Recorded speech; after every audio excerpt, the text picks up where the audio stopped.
What's going on? And welcome today. I am Hot Jukes here with Mustache Dave, and we're bringing to you guys the PUBG Mobile Club Open. First off, I gotta give a huge shout out to our sponsors, Xiaomi, innovation for everyone. Dave, you pumped up for today, buddy? EU West, you and me, we are here for the long haul. We got 6 days of the qualifiers and then 4 days of the finals. So it's going to be pretty exciting to kind of see how these teams fight it out in the group stages here. Yes, sir. I'm excited for it as well. I mean, so a lot of you guys that are just don't really know us. We usually cast North America, so that's our homeland. That's where I'm at right now. That's where Dave's at. But I'm honestly super pumped up, dude. I'm really hyped to be able to actually cast some nice EU wildcard, get to know some of these international squads. Just recently, I got to visit Dubai for PMGC, got to meet some of these teams. And man, I'm pumped up for today. I'm excited. I'm ready to see some action. And it all starts over again right now, Hot Jukes. Like you mentioned, you went to Dubai. I mean, some of those teams, they might have fought in PMCO at the beginning of the year. That is the dream right now for all these teams fighting in today's lobby. That's the big thing. I mean, here at the Club Open, this is where you start out. I mean, this is the beginning grounds. If you are a new team, we're going to see some new squads here. And that's what I really like when it comes to casting PMCO. We get to see these guys, new people that have new faces that we've never seen before. And I'm really looking forward to seeing some teams just show up. Like, I want to see some players that I could be excited about, get hyped over. And I want to see that dream happen. You're starting from the bottom and they're on the big stage, bro. I think it's only a matter of time. I mean, let's talk about it for a second. $14 million is the total prize pool of 2021. So talk about trying to chase that dream and, be a competitive pro PUBG Mobile player. You nailed it on the head. It all starts right here, right now, today, as we are going to see Groups A versus Groups B here. They only got 4 maps to play here today. So there's really not a lot of room for mistakes. If I don't recall, or I do recall, that is, each group will have the opportunity to play in 3 days. So 3 match days. That's going to be 6 Erangels, 3 Sandhawks, and 3 Miramars per group. So there's really not a lot of room for these teams to slip up here, Hot Jukes. That's true. You can see right here, ladies and gentlemen, we got the schedule. We're going to start off in Erangel, my personal favorite map. Sandhawk, always a favorite. And Miramar, and then going back to Erangel. And that's one thing is we're missing, Dave, here. Vikendi. It's gone, baby. You're rubbing it in my face, man. I'm rubbing it. To be honest with you, I mean, personally, I think Vikendi games, as an ex, competitive player and talking to a lot of players, it's just so much empty space. There's so much cover on that map that it's like 20 minutes of just waiting and then 5 seconds of fighting. So personally, I think I'm happy to kind of see it out of the wayside, but I know that there's some people that are going to miss it. I mean, Jukes, that's about 90% of our content, man. I think you're forgetting about the predictions on where circle number 1 goes for Vikendi. The podcast. What are we going to do now? I mean, it's a hotly debated topic, but it is what it is. PMCO, at least when we look at it for the group stage and the finals, no Vikendi, like Hot Jukes mentioned. So if that was your favorite map, well, sorry, it's not here. Leave those snow boots at home. You will not need them. So that was the schedule. Groups A versus Groups B here today. We got a lot of heavy hitters. I reached out to the community out there, and they're telling me we got some teams with a lot of hype behind them, and one in particular, 4 Romanian men. They are going to be playing here today. So there's a lot of hype, Hot Jukes. Like you said, there's a lot of teams coming in, trying to make a name for themselves. 4 Romanian men, huh? Now, here's the thing. Are they 4 angry men? 4 angry Romanian men? That's the question. Just 4 Romanian men, straight chilling. Just 4 Romanian men, just chilling, bro. Just chilling. Well, we'll see. I'm gonna keep an eye on them. I'm gonna see exactly how they do today. I want to see some really good plays. I think the big thing is that this is the first day, right? This is the first day of the Club Open. So I think we're gonna have a lot of people who don't have experience really playing at this type of high level. So I think the big thing for all of these squads right now is got to be the nerves. They got to be just feeling it right now. The pressure is on. They worked really hard to face pretty much an insane amount of squads to be able to get to this stage. So now they made it here. They got to stay calm. They got to stay collected. And they got to put in work. My prediction, though, Dave, and I want to hear yours here right now. I think we're gonna see a little bit of shenanigans here in the first match. We're gonna see some people, just trying to get, in their groove. And I think that we may see that at least in the first day, but hopefully as day goes on, we'll see some teams really start to get a hold of it. So each group, like I mentioned, they play 3 days, and the goal is to get that top 16, right? Like that's the goal. We're talking about shenanigans, Hot Jukes. We're going to find out here. Our teams, are they going to be prepared to potentially fight off a hot drop? Well, ladies and gentlemen, game number 1 of the EU West PMCO Spring Split starts right now. Let's get it. You can see right now we got the plane going. And the players, they're locked. They're loaded. If they have those nerves, got to shake them off, baby, because here we go. And starting it off in Erangel, we talk about it all the time, right? This is the tried and true map, I think, of PUBG Mobile. So for these squads, coming to play at this high level for the first time, they're going to feel at least that comfort starting here. A lot of these teams, they might have played, in grassroots tournaments. They might have versed each other in the past. And like you said, in the qualifiers to even get here. But this is when it counts, right? PMCO, this is when you really got to put up and really show what you're made out of, because there's not a lot of maps to play here, and you got to be top 16. So the main objective for me, Hot Jukes, I know you think there's going to be a lot of mayhem. I think teams are going to play it slow. I'm not going to lie. Like if I was in this lobby, I would be a rat. I would try to go somewhere as centralized as possible with circle number 1 and just wait it out and kind of feel out what other people in the lobby might be attempting to accomplish here tonight. But how can you do that? This is the thing about when it comes to the Club Open. There's going to be so many unknown squads here. So it's not like, at the high end where all these teams get to do a ton of research and know where their drop locations are at. They're going to have to figure it out as they go. And it looks at this playing path right now. We see like kind of these teams just really huddled up in these certain hotspot locations. So I think we're going to start seeing some action right off the bat. First circle is going to go on up here, Dave. And it looks like it's going to head towards the north side.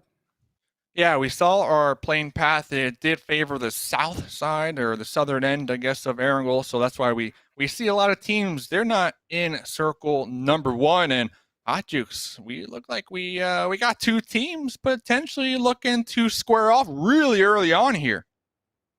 Yeah, and the big trouble is that they're down south in Military Island, so they need to go ahead, get this fight done quickly, and start getting a move on it. You can see Rich right now just trying to get some intel for his squad, but nothing on his back. No helmet. He's got a level 1 vest due to his name, so they're gonna have to be able to get some movement going here quick. But I wouldn't be surprised, like you mentioned. I think that you are going to see some teams pretty hesitant to start things off. There's a lot on the line here. Only 3 days. So, every single game, they have to really pop off. And, man, it's going to be tough here to start off, especially with not really having all that intel on the other squads. We got our yellow team over there that will be No Hate. And then Dario's Legion is going to be the squad that we are paying attention to. And I couldn't agree more. At least that's the strat I would go for. I would kind of go for that rat strategy and kind of, get my loot real quick and make sure to remain undetected. I don't think risking it this early on, taking an early engagement, if I was a coach, I don't think that is what I would recommend. But these 2 squads, they don't have an option, all right? Only one team is going to be making it out of here alive, so they need to fight. That's the dream, right? I think that when it's pretty much a standard, especially at the high end of competitive PUBG Mobile, you want to avoid early engagements as much as you possibly can. You want to stay, into that late game, get those good points. But like you mentioned, these guys got no choice. They are stuck quite close to each other. You can see Rich looks like he's trying to go ahead and find some kind of vehicle, get a lay of the land a little bit so he can get an ejection out of here. And I think you're right. I think they are trying to avoid it at all costs, but you never know when it can happen. It looks like this squad's going to go ahead and take off for the time being. And I think that's a smart decision, especially considering how the circle is heading towards north. Yeah, this is perfect. I mean, both these teams, they are obviously aware that each other are awfully close in the area, but you just want to avoid it, especially because this is game number 1. You really don't know what type of strategy your enemies are planning on pulling out here in tonight's 4 maps. So they're going to be pulling off that one, looking for a safer route in. And looking over here, we might have a 1v1 happening. I do see the support coming on out from Dark Knock, that is. You can see one of their players over there on the road coming up to approach and maybe help. Yeah, I mean, he definitely is getting that support from his squad mate. Shaka's going to have to be able to make us some movements really quickly here. You can see him looking at that window. Oh, I think he did spot something. Lay down shots? Going to wait a little bit longer. Okay, there it is. Yeah. Oh, yeah, there's the tap. So that's going to be the first knock we see here in the Club Open. And, yeah, I think with that, they realize he's by himself. They're going to get that loot and move on from there. Dark Knock right there. The first blood of PMCO, making it official. Nobody's friends here. Nobody's friends here. And are they going to go for the punch out? I mean, you might as well. You might as well. Oh, man. Dude, just the tap. Oh, you hate to see it. You hate to see it right there. I mean, that's not. But there's some people I love to see it. Yeah, we'll see how they opt to go ahead and make those adjustments going forward. You can see Dal just starting to get some movement as well. These squads, look like they're all just trying to find their spots. You know, just moving really diligently, being really careful right now, just trying not to make any mistakes. Yeah, I believe this is going to be Entro Pick. And I mentioned in the pre-show that there's a lot of teams out there with some hype behind them. Entro Pick, one of those squads, Hot Jukes. One of those teams. They have a pretty solid fan base, and they have a lot of hopes behind the squad, right? They definitely believe that, you know, Mooney, you got Backfire, Dale, and then Sands. Like, they got a lot of hype behind them. That's all I'm gonna say. So, you know, this is my first time watching them here in PMCO. I mean, this is game number 1 after all. So I don't know, you know, if I can board that hype train quite yet. I need to see something, right? I need to see something first. Yeah, I mean, that's something that we got to, it just has to happen. It just has to happen like that. I mean, I think all these teams are going to have a little bit of, you know, support behind them to an extent.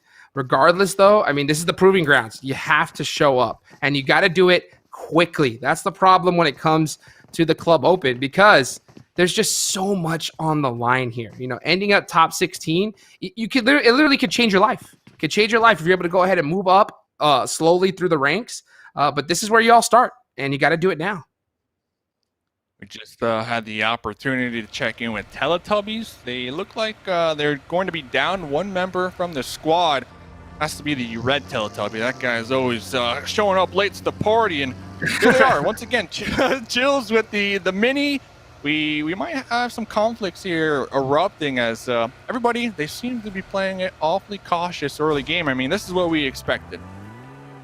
Yeah, I mean, I expected to kind of see this a little bit. I mean, luckily, a lot of these teams did avoid those hot drop locations because that's the hard part, is that none of them really came in with a ton of intel prior. So the fact that these squads were able to separate it out really quick, play passive, I like to see it. You see a lot of them using this, 4-car strategy. That's really good to see as well. So we're starting to see some signs that these teams have a good idea of what they're doing. At the same time, though, I mean, the fight hasn't really started yet, right? So I think for now, we just got to wait and see and get ready for some action that's coming up. Because it's coming. Here's no hate. This is our team that left those crates down there in military base very early on. And you can expect that they're trying to avoid the early engagements, and they're driving right past the Teletubbies here. There we go. I saw Chills just trying to get some shots onto them. Unfortunately, not able to hit the mark just yet. So really good driving we're seeing so far from No Hate. And then they've been driving for quite a while right now. They're doing this is about as safe as a wrap, I think, as you can really get. They're not taking any chances right here. They really, really want to make sure that they stay into that late game and put some big points on the board. I mean, if they keep driving, hopefully they got a gas can. They're going to be running out of gas here shortly. But That's popping true. on over here, Team Night Target seem to have 4 members kind of spread out. I do really appreciate how they got a couple vehicles out there. They could use them for the escape plan. They can use them for cover. These two teams are going to be right south of shooting range. Everybody kind of just waiting to see where that next zone shifts. And there we go. I mean, pretty center. You can't really be mad at this one. No, these squads are going to know this zone like really, really well. I mean, this Rozhok Central Circle, there's still so many spots still available. Personally, I like the dip right above those buildings right next to school. That is one of my favorite spots in this map. Rozhok's Hill, still available for the time being. We're starting to see some teams look like to start heading in towards that direction. But right now, still quiet. I mean, everybody just playing it safe. I believe I saw 4 Romanian men kind of holding down that dip you mentioned near school, or at least hovering around there. I'm just going to call it, that's your team, Jukes. 4 Romanian men, that's your team, all right? That's 4 Romanian men, dude. Why not? For. That's your squad. That's your squad. El Cuatro. So, the number 4, the trap, bro. I want to see them. I want to see them put in some work. Let's go. All right. Well, let me tell you then. Right? Who you betting on this one? Huh? Right off the bat. Intro pick. You're gonna say who's gonna get the first? Who's gonna get the first chicken dinner in this game, Dave? Bring out the crystal ball and you tell me right now. I'm not on the hype train yet, but I got high hopes for Intro pick. Like I mentioned, there's a lot of people out there kind of cheering for him. So let's see. You gotta back it up.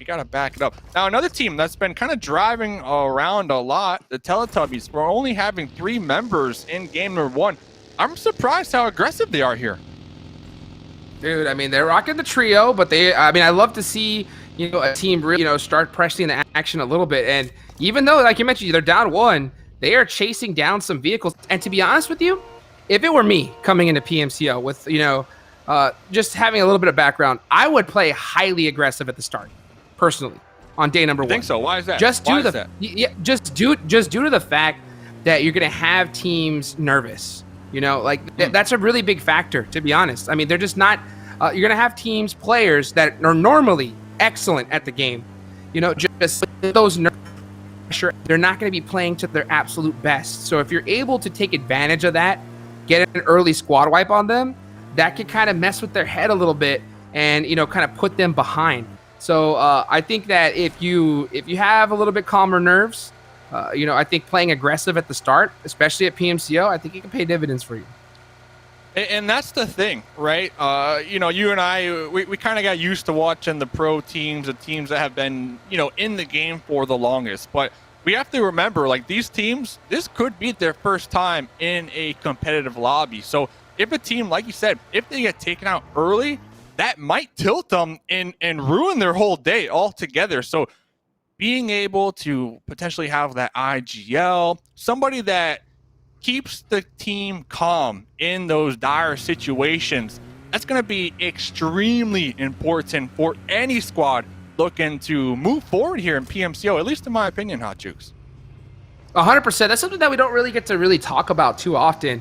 But, managing, players and their mentality going into every single game, it's so important. It's so crucial. And you have to realize the kind of squad that you have. If you have a team that gets discouraged really easily, then maybe playing passive is the way to go. Because if you get taken out early, it could be tough. But if you have a squad that doesn't mind it and can bounce back really quick, maybe going aggressive at the start, but that's up to the team. But look at this, Dave. Ooh. Nice little circle shift on the Rozhok.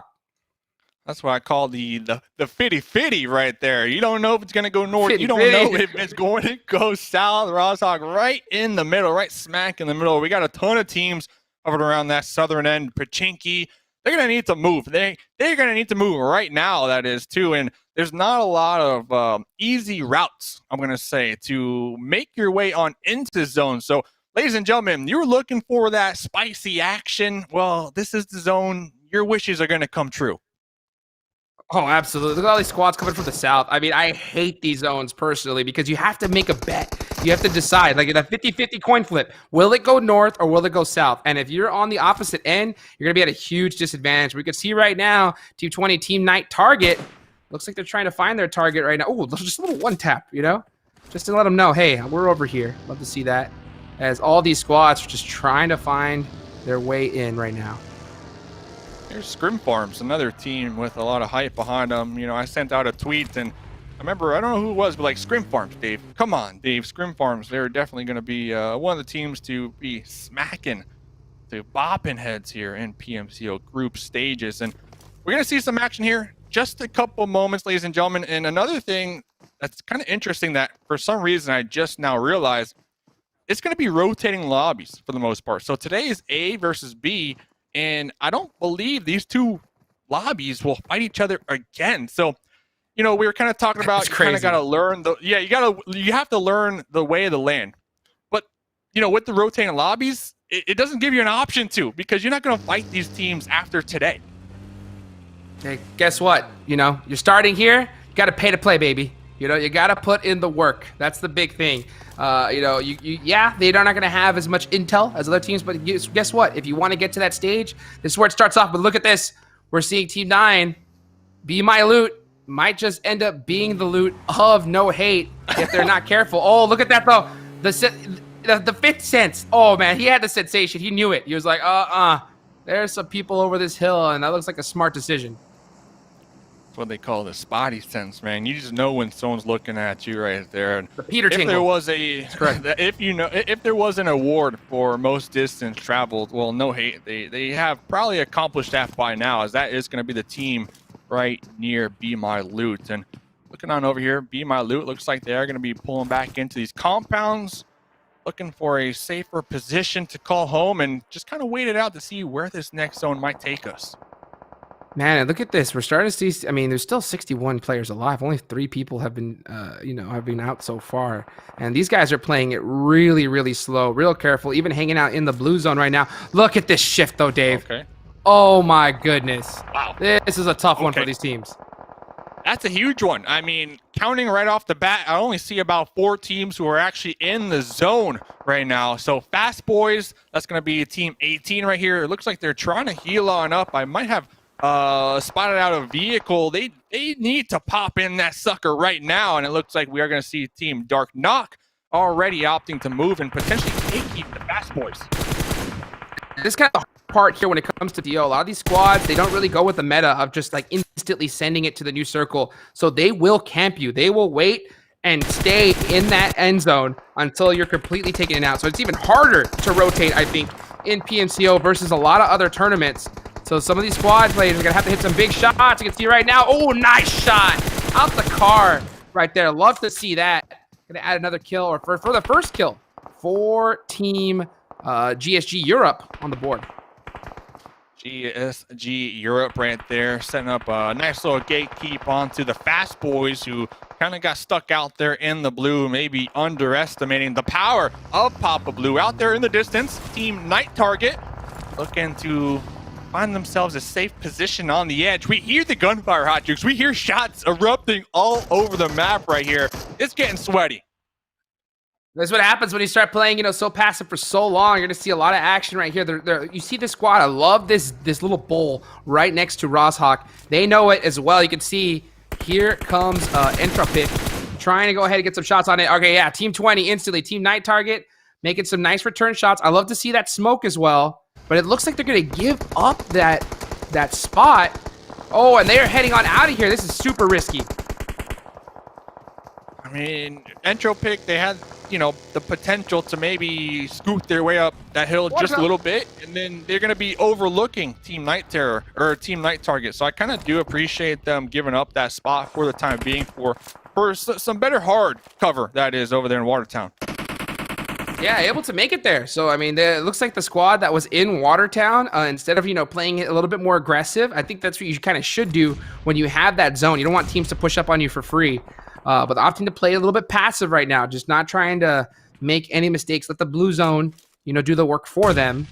And we'll see right now as we're starting to hear a lot of nades coming in, trying to get some initial knocks. And you can just see, I think, Hiroshi is going to opt to just hold this angle right now and just play it safe. Yeah, I think Exile is just going to bleed on out right there. Just a little too far for that safe pickup. And getting a nice little aerial view. Be My Loot. I did recognize they have at least one member in the area. I do see yellow Teletubby right here. Nat trying to confirm some knocks, get some points on the board right here, as currently they have none.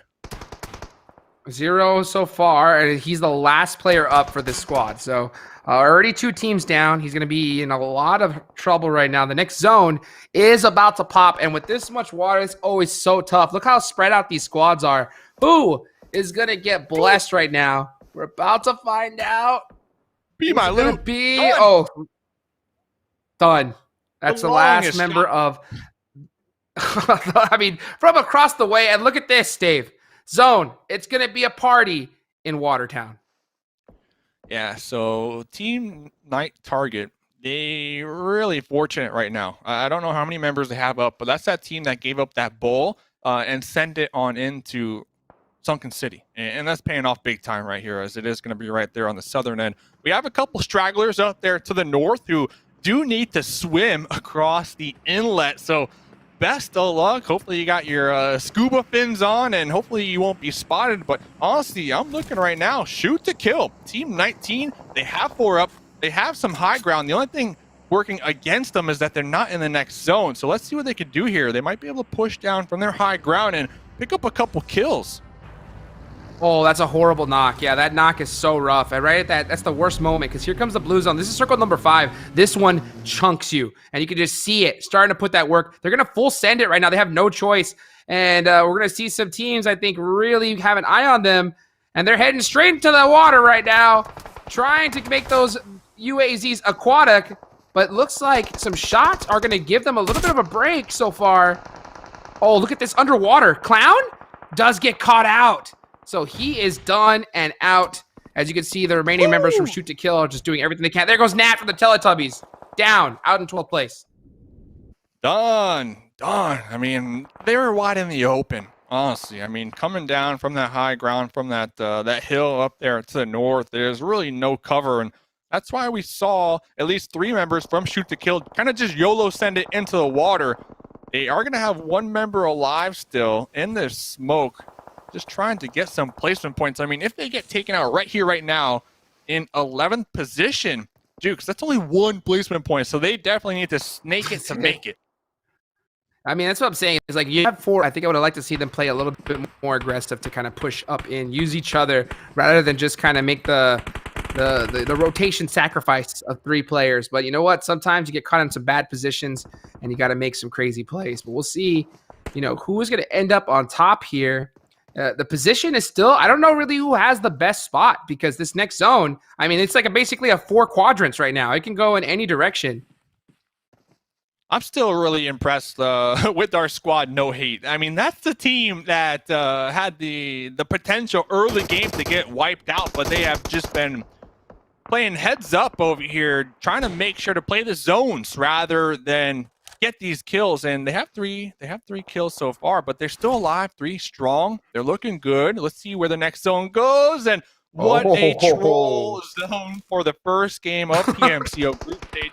There's about 40% water in play still. Welcome to competitive PUBG Mobile, baby. I mean, the first, PMCO game for these teams, and these circles have just been going in some of the worst locations. Looks like we got a nice little battle. These reds between Team 7 and Team 15. GSG Europe trying to hold it down right now. We'll see what play they're up to make. We're going to go ahead and split screen right now. Going up the stairs. Nice pre-fire. That's going to be a really solid knock. He's going to have to do it again, though. Not going to be fast enough, as we're going to see a very, very nice finish there from 4 Romanian men, baby. That's the team I got picked. But now they got to get going. 4 seconds left on the clock, and they're trying to get this pickup. They need to get healed and just start sending it straight into this circle. That's gonna be a hard rotation in. In all fairness, I picked that team for you. I'm not trying to take credit, but I'm just saying, I'm just saying. I'll take it to the bank, baby. Right? Take it to the bank. Take it to the bank. Next zone is going to be pretty complicated. We do start to see some players hover around the water, and we see some grenades popping out right now. Team Night Target still alive with only 2 up, trying to defend their current position underneath the bridge, as it does seem as if the fast boys trying to pull a fast one. Try to get that gatekeep going and just held that angle for a little too long, but they're holding under this bridge, and this is going to be a pretty nasty spot right here, considering that it might just be in this next circle. So we're going to see some teams start to press underneath there to put the pressure on Team Night Target, as they are the target of No Hate. They're swimming straight towards them right now, but we still have a lot of players still in the water. A ton of action going here in the late game. There's a ton of, 20 actual individual players still alive. Scuba Steves are everywhere. Hiroshi holding that great angle underneath the bridge. He's able to get that finish. He's going to confirm the point there. That's going to be 2 kills for the squad. Oh, that knock, though. I don't think he realized that he did. Another player did get that onto him. So he's going to go for that res. And it looks like he might just be able to get it off. That's going to work out perfectly here for Team That Target. It's going to work out in a sense that it gives them the option to continue to survive. But moving forward, I mean, there's some teams, Master Esports teammate, they have 4 up. They got a little 2-2 split. They're just dominating this zone right now. And the thing is, Team Night Target, are they aware there is going to be a solo Jaguar right there underneath the bridge as well from No Hate? They could play spoiler here. Yeah, he's going to try and swim it out right now and just try and survive. Oh, look at that. Team 19. What a rock. Oh, under the smallest rock. I mean, he just wishes that he had any better cover. Yeah, it's not going to be good enough, though, unfortunately, as there goes Daus Legion, able to get that kill. 4 kills on the board. 1 player, remember, a lot of solos, a lot of duos left here in the end game. Just trying to make it happen. Oh, okay, it's going fishing. And there you go, switching to that DP. That DP is so deadly. I think it's probably, in my opinion, one of the best guns in PUBG Mobile to use here in comp. We'll see right now if he's able to put some work. Spray and pray. Spray and pray. Go fishing. As the solo from No Hate is going to be swimming on up. Pretty low in the health department. Hiroshi, though, right behind him, using this moment, prime opportunity to kind of push up on into the play zone. Ooh, it's going to be spotted from a grenade, though. Luffy going to be taking him out. Yeah, there he goes. Luffy is going to get finished back in return. And we'll see as DT is going to be able to just hold this little ridge here. Next zone is going to be sending it into the water again. So Team 8, I mean, this is the squad. Master Esports, we hadn't really got to see a lot of highlights from them, you know, but man, they have just been holding this position so well. Full squad up. Oh, what a nice finish right there. So he secured at least 2nd place. But here comes T8. 9 kills so far. Esports. Oh, getting some nice shots through the smoke, and they're going to end up taking match number 1. Master Esports right there. Look at that name. Your sir. Yeah, your sir. 6 kills. Your sir. Your sir. Going to be getting your first PMCO group stage EU West chicken dinner. That's a fact. That's a fact right there. And honestly, you know, playing that that final zone just so well. I mean, they had a 2-2 split. I realized they had, I think, 2 members on top of that garage on that high ground, kind of just, you know, spraying down on all those solos that you mentioned, trying to just survive. And man, Master Esports not allowing that to happen here and just using their numbers to their advantage at the end, Hot Juice. Putting in work. I think we see a lot of these, the squads, especially in the first match. I mean, just playing it super safe, you know, rotating in really late, trying to make some moves. I'll say one thing, though, you know, for them to have such a solid game number 1, 9 kills, chicken dinner, I think that's it. I think they're in the top 16. What do you think? I mean, they could play their remainder games and get taken out in 16th, right? That's 0 points. So I wouldn't call it yet. Relax, Hot Juice. Pump the brakes, all right? I don't know. I know you're hype. I don't know. I mean, you guys remember, relax. Not a lot of days, not a lot of matches, 9 kills and a chicken dinner. That's some serious points, baby. Serious points. So I don't know. I'm looking forward to see how they want to play the rest of the day. Yeah, I mean, we still have that point system from last year. So first place does get you 15 points. Each kill will be 1 point. So they got a lot of points. And, you know, the main goal here is going to be top 16. That's pretty much all these teams want to do. You can be first, you could be second, you could be 16th. Honestly, in my books, it does not matter as long as you are in that top 16. Because if you're in top 16 at the end of the group stages, well, you're going to have the chance to play in the PMCO Finals, and that's where you want to be top 4 to move on into PMPL. But we're just starting, ladies and gentlemen. We got a ton more games to go. Don't go anywhere. We will be right back with game number 2.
What's going on, everybody? Welcome back. Here we are about to start up match number 2. Dave, we're in action, baby. We saw some, teams, get some good work in.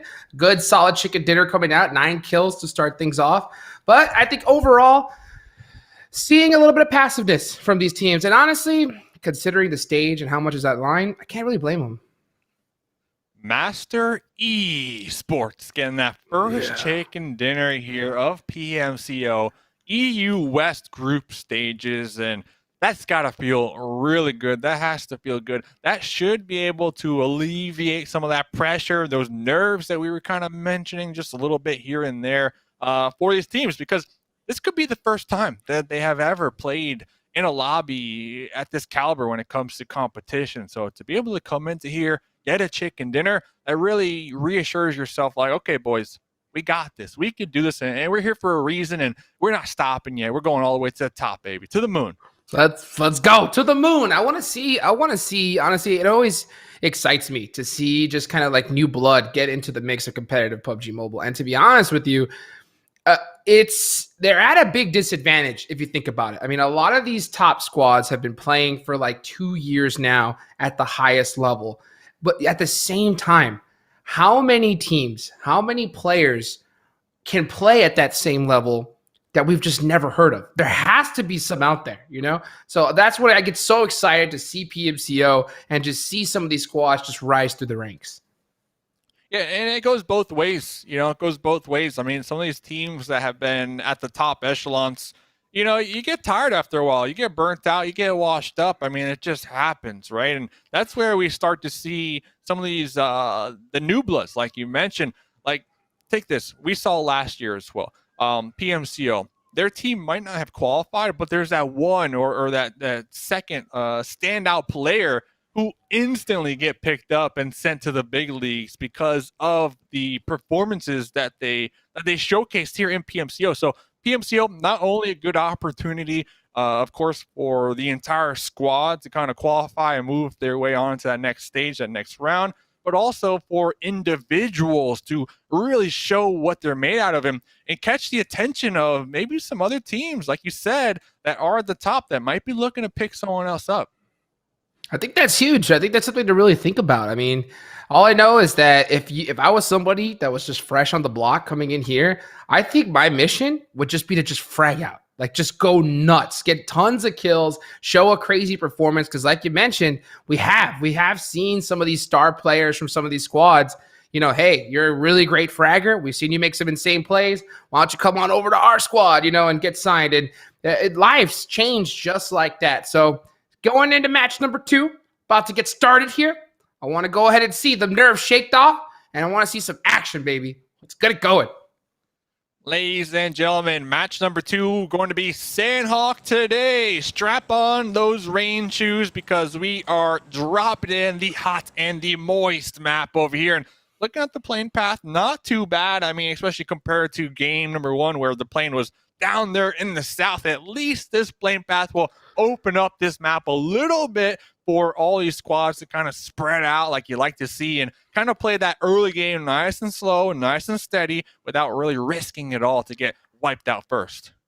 Well, guess what? I mean, look, Sandhawk, it's the map of action, baby. This is where you got to go ahead and put in that work because, with the style of this entire gameplay, like you have to just, I think this definitely favors aggressive teams more than anything. My eyes right now, always, when I see Sandhawk, boot camp, Paradise Resort. That's where I want to see, that's where I think some of the top fragging teams like to land. It's so central, and I want to see who is going to decide to take those huge spots. Definitely a strong spot, not only because it opens up to potentially get some early game kills, but it also is pretty center when it comes to Sandhawk. So you have to assume no matter where circle number 1 goes, you're going to be safe or at least close enough to being safe. As we see, circle number 1 is going to be right on over there. Boot camp, your favorite spot here of Sandhawk. Looks like GSG Europe is going to be that team to currently occupy it. But over here, what's happening over here? We got a solo and a dream trying to survive right here. I mean, it looks like he wasn't able to really get that landing that he wanted to. So yeah, he's running for it. Was able to get at least a gun. So he's got something to defend himself with, but everybody's still super early on trying to get some loot to their name so they can get into the fights coming up here. Right now we're looking at Entropic.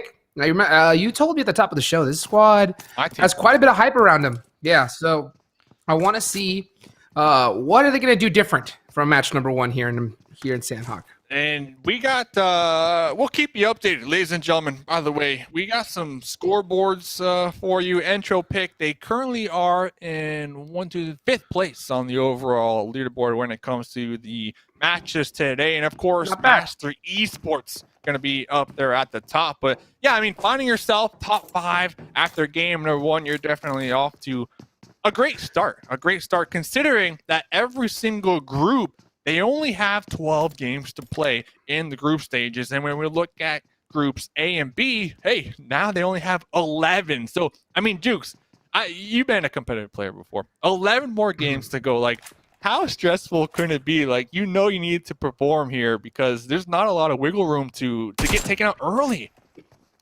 I mean, that's the tough part. I think the big thing, if you're going into any tournament where all you got to do is get top 16, I think you can kind of breathe a little bit of a sigh of relief because all you need really is a good, especially with 12 games, 2 or 3 good performances.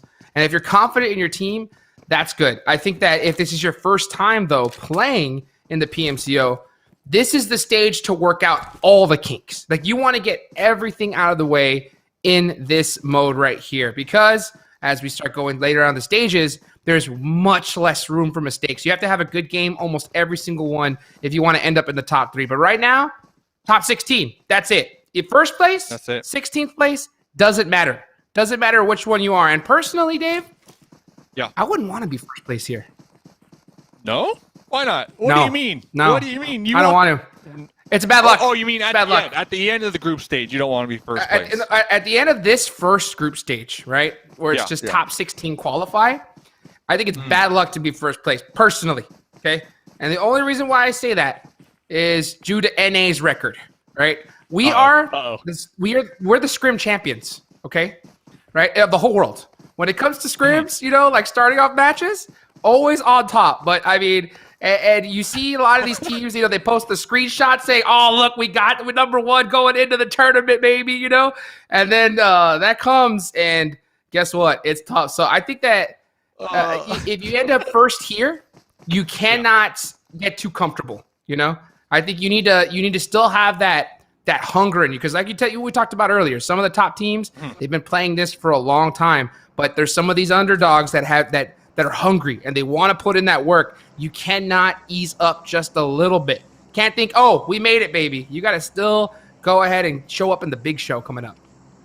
Not only that, I mean, finishing first place at the end of the group stage is a good job, but that's going to put a lot more eyes on you from your competition to maybe practice and really magnify your play style to see what you're doing right. And they might actually take that up and, put that play in their book as well. So a lot of factors coming into PMCO altogether, a lot of mind games, a lot of different strategies coming on out over here. I did see in the kill feed, and I want to mention that I don't know which player it was, but Panda, I mean, last game, they didn't really do all that well. I believe they only got 2 kills with 1 placement point. This is another team, kind of similar to Entropic. A lot of hype behind Entropic, a ton of hype behind Panda because Panda, it's a team. These players, they're from China, but they're currently living in the EU right now. So it's kind of an interesting story behind that. And there's just a ton of hype. I mean, I had multiple people slide into DMs and be like, "Lo, Panda, I mean, raw talent, just raw talent waiting to be, just let out that floodgate here." So I'm looking forward to it, man. I mean, Panda, let's see. I mean, I saw one of the players get a kill already, and that's why I brought him up. I saw the kill feed, and I just had to. Gotcha. I mean, like that. I mean, that's the thing is like here is a spot where we just want to learn about these teams. We want to see who's going to be the shines of light going up ahead. And like we're talking about, when it comes to whether you're first or 16th, you're all equal here in this stage. So I think that if you're Panda, Entropic, all these teams that have a lot of hype, this is the spot to work out those kinks. And for everybody watching right now, all you guys that are super big fans of these teams, I would say, give these guys a little bit of breathing room, because I think sometimes you get a lot of pressure when you have so much hype going on and you end up in 10th. Remember, top 16 is all that matters. So you never know if these squads are just kind of doing something different, because this is the place where they can actually do that. Pressure does make diamonds, though. I know we say that a lot here, or at least the past couple years working together, but pressure does make diamonds. So sometimes teams, they do need a little bit of that pressure to really push them to those limits to see what they're capable of, because we've seen at the top echelons, like, it's nonstop pressure. You don't have the opportunity to be, oh, okay, I messed up this one game, you know, next game we'll do better. Like, nah. Like, we're talking, especially this year, 2021, we're talking $14 million total prize pool. There's a ton of money on the line. Not only that, there's a bunch more PMPLs. So the competition is just going to be even more fierce when it comes to 2021. So looking forward to it. Like you said, a lot of fans out there over here cheering for their favorite squads. Make sure you spam that right now in the chat. But popping on over here, Scrim Farm, it's like they're going to be taking some shots right now onto, the Teletubbies. Not the Teletubbies. Oh, it looked like he was trying to get that heal off, but he wasn't able to crawl in time. I would have loved to see maybe like some body blocks or something to try and get him, his teammate safe. Unfortunately, not able to. So that's going to be one of the Teletubbies down out early. And we all know the Teletubbies, they need all four up to get their synergy, you know, their powers together to really get that chicken dinner. So we'll pay attention to the Teletubbies, see what they can accomplish moving forward. Already 2 kills onto the side of Scrim Farm. Not too bad, especially on Sandhawk. I mean, Sandhawk, you never know what team might be right on over the hill. So personally, I think early game kills, the more the merrier when it comes to Sandhawk, because you never know. You can be crossing on over a hill. There could be a whole team just waiting to ambush you. So you really need to offset that risk by getting some early game points underneath your belt. Yeah, and I want to see, Scrim Farm, they're currently sitting in the middle of the pack after game number 1, currently in 8th place. Got some decent kill points with 7 so far in total. And that's where they got all their placement points. That's pretty crazy. 0 placement points on the board for them, but 7 kills. So we got a squad that can frag out here. So they definitely showed that we could definitely get those, but they need to get some placement points as well. It looks like the next zone is going to go on up, and they're going to have to travel their way on into it. Yeah, they're going to be right up there to the north, just a little south of Paradise Resort, and have a nice little buffer between them and everybody else. For the most part, if you are a team in a centralized position in some hard cover, you're probably not going to move. And that's exactly what we're seeing. We don't even see these players moving a muscle. For the most part, they're probably behind their windows, just, TPP peeking, just gathering information right now. Information is the name of the game when it comes to early game PUBG Mobile. Yeah, especially in Sandhawk. It's such a scary map to navigate through. I mean, you can just see like this squad here really being careful, because you never know. I mean, these grass snakes, they're deadly in Sandhawk. You got to check every bush, every rock. You never know if there's a team waiting for you. So I love to see, like, especially rotations like this just being done very diligently. Looks like we're finally starting to see some shots, though, come on out, as Zloy is going to get one here onto 4 Romanian men. 3 members remaining. Oh, nice little peek there with the ghillie. He's going to get the return knock. Oh, he's wide on the open. Yeah, he's going to get that finish. That's going to be it for him there. So it looks like 4 Romanian men are going to be able to get that res. I love to see those quick smokes coming out for them. And you can see Rana up there, up front, really just kind of, stopping the pressure from the rest of the squads right now, just taking the lead. 4 Romanian men, they got 2 squad mates right up there in the middle, and it looks like they got 2 on those off angles. I see Sushi trying to wrap around, maybe, pop ahead right there, right behind this boulder. This is a really strong position over here overlooking Team Night target. And Rana, I saw the suppressed extended mag vector.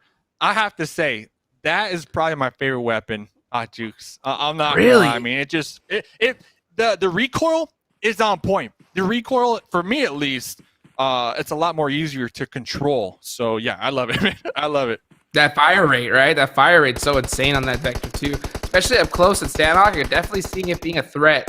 We'll see how he's going to be able to put it to work with there. Oh, though, we got another fight coming up, though. And you can see right now, Panda trying to be able to put it to work. You can see Kato just trying to hit those laydowns, use that broken wall, but he is just completely surrounded, and looks like he might get finished. Yeah, he does get knocked right there, and there's a ton of pressure going on to this team right now. Looks like Kato is just a push a little too far ahead of their squad mates. They got 2 up still in the 4s, trying to provide that cover fire. Maybe a little miscommunication right there. It looks like the remainder 2 members of our squad Panda are just gonna, counter ducks what it is and just try to survive now, as they are gonna be pulling back, repositioning over here by Quarry. So I do appreciate them trying to get aggressive right there, but hey, just unlucky they ran into another strong contender in this lobby. Entro pick right there, able to get a couple points and some loot. And they were pretty split up, they tried to press that right there. The rest of the teammates were pretty far behind. And once you get kind of stuck and trapped on that broken wall, there's not really much you could do. And not to mention you're really open from both locations. So a little bit of a rough push for them. They're going to pay the price for it. Hopefully they're going to, definitely look back at the VODs, the footage, see what happened with the communication, and make those adjustments.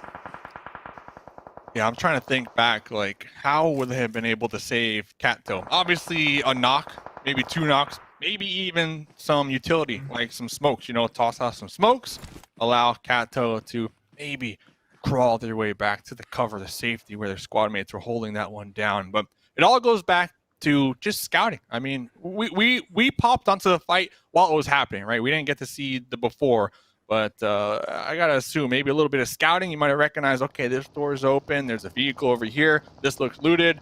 Let's wait for the squad mates, right? You just never know who's gonna be camping in a building, in a compound here, especially on Sandhawk.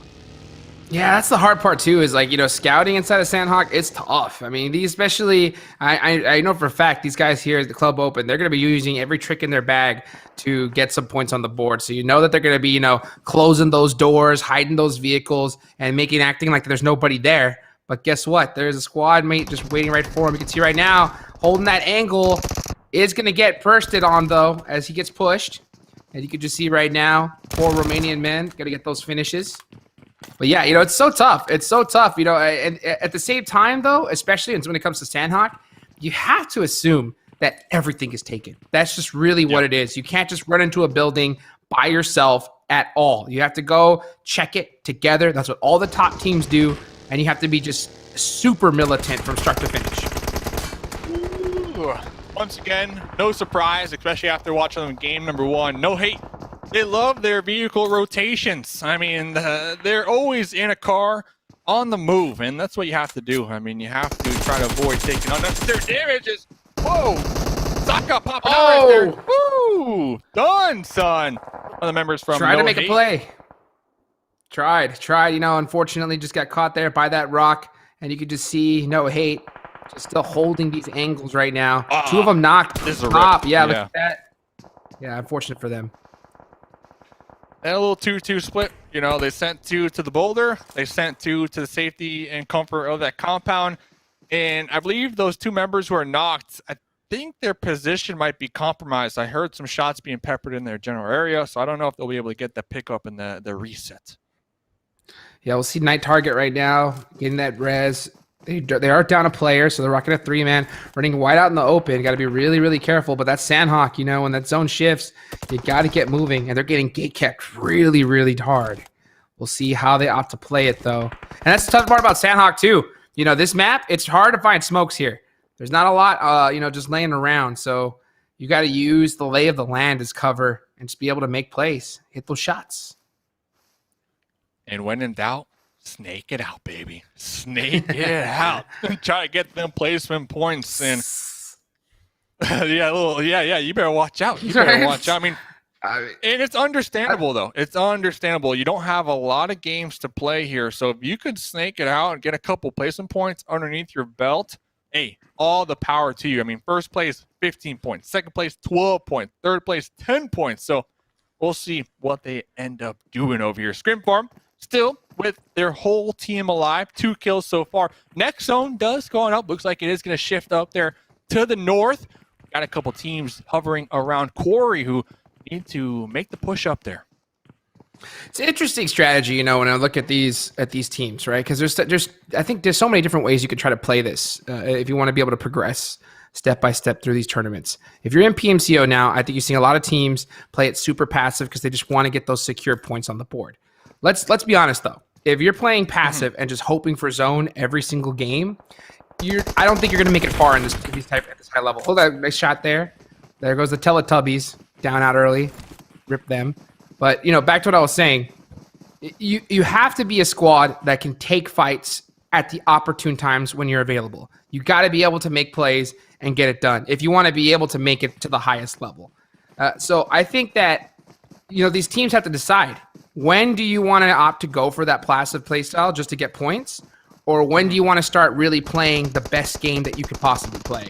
I think it's a hard one for these teams to figure out. And with only 11 more matches to go for this group, they need to play the very best PUBG Mobile that they have ever played. And looking on over here, No Hate. Looks like they're going to be on the defense right here as Grim Farms trying to make that push.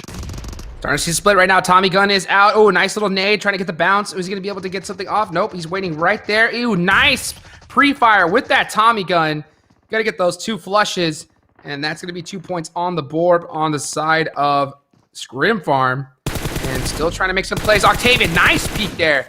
Really clean shot using that beautiful M4, Glacier M4. Love to see that. And these two players, they're going to hold this out. And they have to wait for each other to make the first move. Who's going to do it? You can see nice little Molly's trying to come out right there. Ooh, pre-fire. I like that. Suppressed Tommy Gun, trying to get some shots on over, but Hackshot prepared, ready. Tommy Gun versus Tommy Gun. Both players in the blue. It's not going to be chunking too hard, so they definitely have time to kind of fight this one out. Yeah, it's still zone number 4. So zone number 4 don't hurt too bad, but zone 5 does. And look at that. That's what happens. Is like one player decides to go ahead and rotate on out, but just gets caught in that gatekeep. So that is going to be them done for right now. Night Target doing pretty decently. They still have quite a few members up with 3.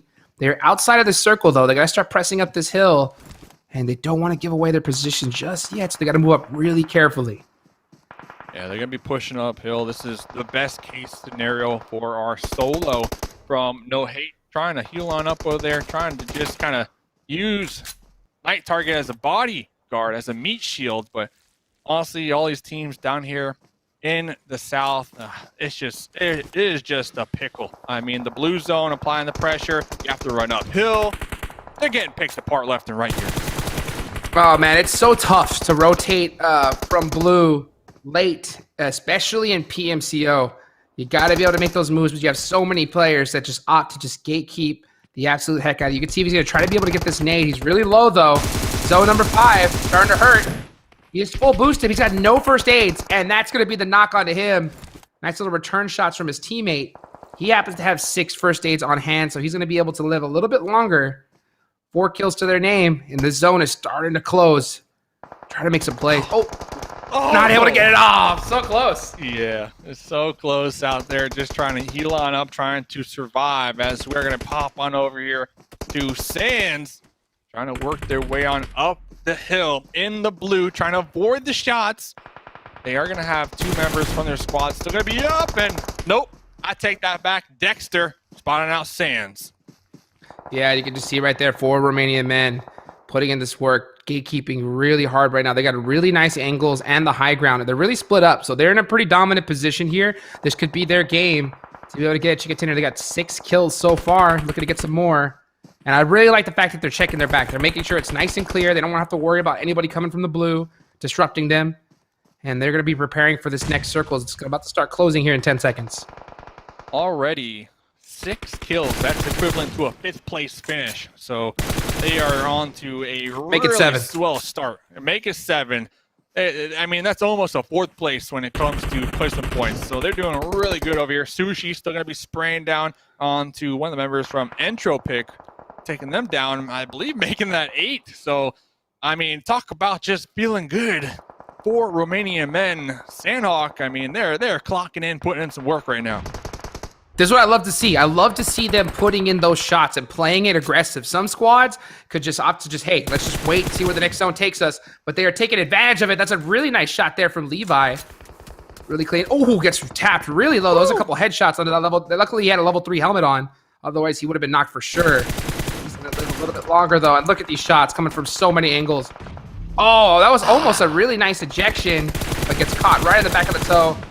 I mean, look at this. I mean, shots coming from absolutely everywhere, and 4 Romanian men are just adding up the kill total right there. That's gonna be I thought it was a dozen, but guess what, Dave? It's a baker's dozen. 13 kills on their side right now, and I don't think they're done yet.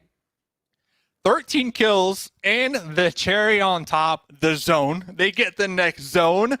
They got the high ground. They're going to be overlooking right now Team Night Target, who probably need to push on out of this compound. They're going to be right there on the edge. And then Dallas Legion, this is our squad. They are currently in second place on the overall leaderboard, only with the duo.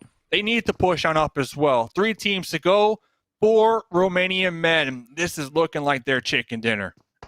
It is their game to win. If they lose this, it's because they made a mistake. And right now, we'll see right now if they're going to be able to make those plays. Right now, you look at right now, Team Night Target. They need to hit some crazy shots if they want to get this win. But you also got Chaos sneaking on in as well. It looks like he could disrupt them in the back. That would be really troublesome. Oh, it does get caught out, though, from 4 Romanian men as they put on another kill to their total. And we can see that 1 remaining member in the back healing up. I'd love to see that here. Trying to get some extra placement. It's up to these last 2 teams right now. Make some plays. Oh, what a shot from Sushi. Not only that, I mean, Sushi has his boulder, has this hard cover to work with, and we see them right now utilizing the hard cover, popping behind there, healing on up. Honestly, Night Target, they have a challenge in front of them. I mean, let's see. XL needs to get a knock with this grenade to give them a fighting chance to level the playing field. But Bot said, nah. I got you with my grenade. I got one right here for you. You can see them coming from the back. Oh, here comes the pressure. I don't think he sees them in that bush, though, on the right. And what is going on? Shots going on back and forth. The snake in the grass. It's proven to be a little bit difficult, but at the end of the day, it is going to be all 4 Romanian men here to get 17 kills, Dave. 17.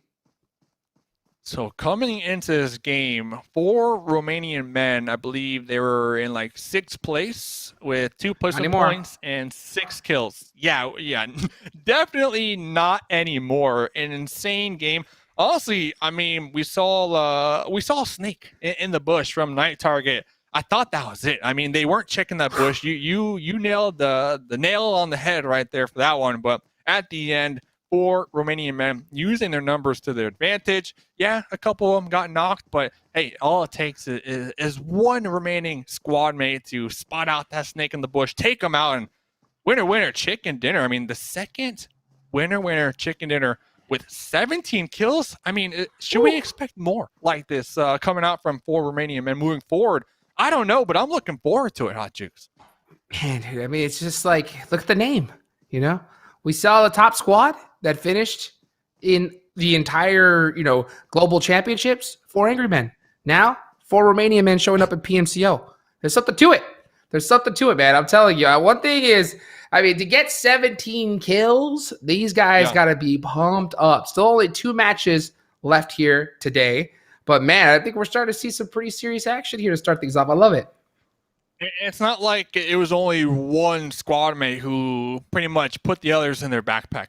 I mean, it was pretty evenly distributed when it comes to the kill points. I mean, Sushi with 4 kills, we saw very early on. Sushi with that off angle, able to, I forget what team it was, but they got 1 or 2 knocks, to start the game number 2 off. Rana with 3 kills. I'm Bot with 5, and then Dexter with 5 kills as well. So, like, everybody, doing their part to get those kill points and secure that chicken dinner. I like to see it. Well, guess what? We've seen some changes in the leaderboards here. And currently, after game number 2, in first place, we're going to have 4 Romanian men with 32 points. So they have flown up the leaderboards after that one. Color me shocked, right?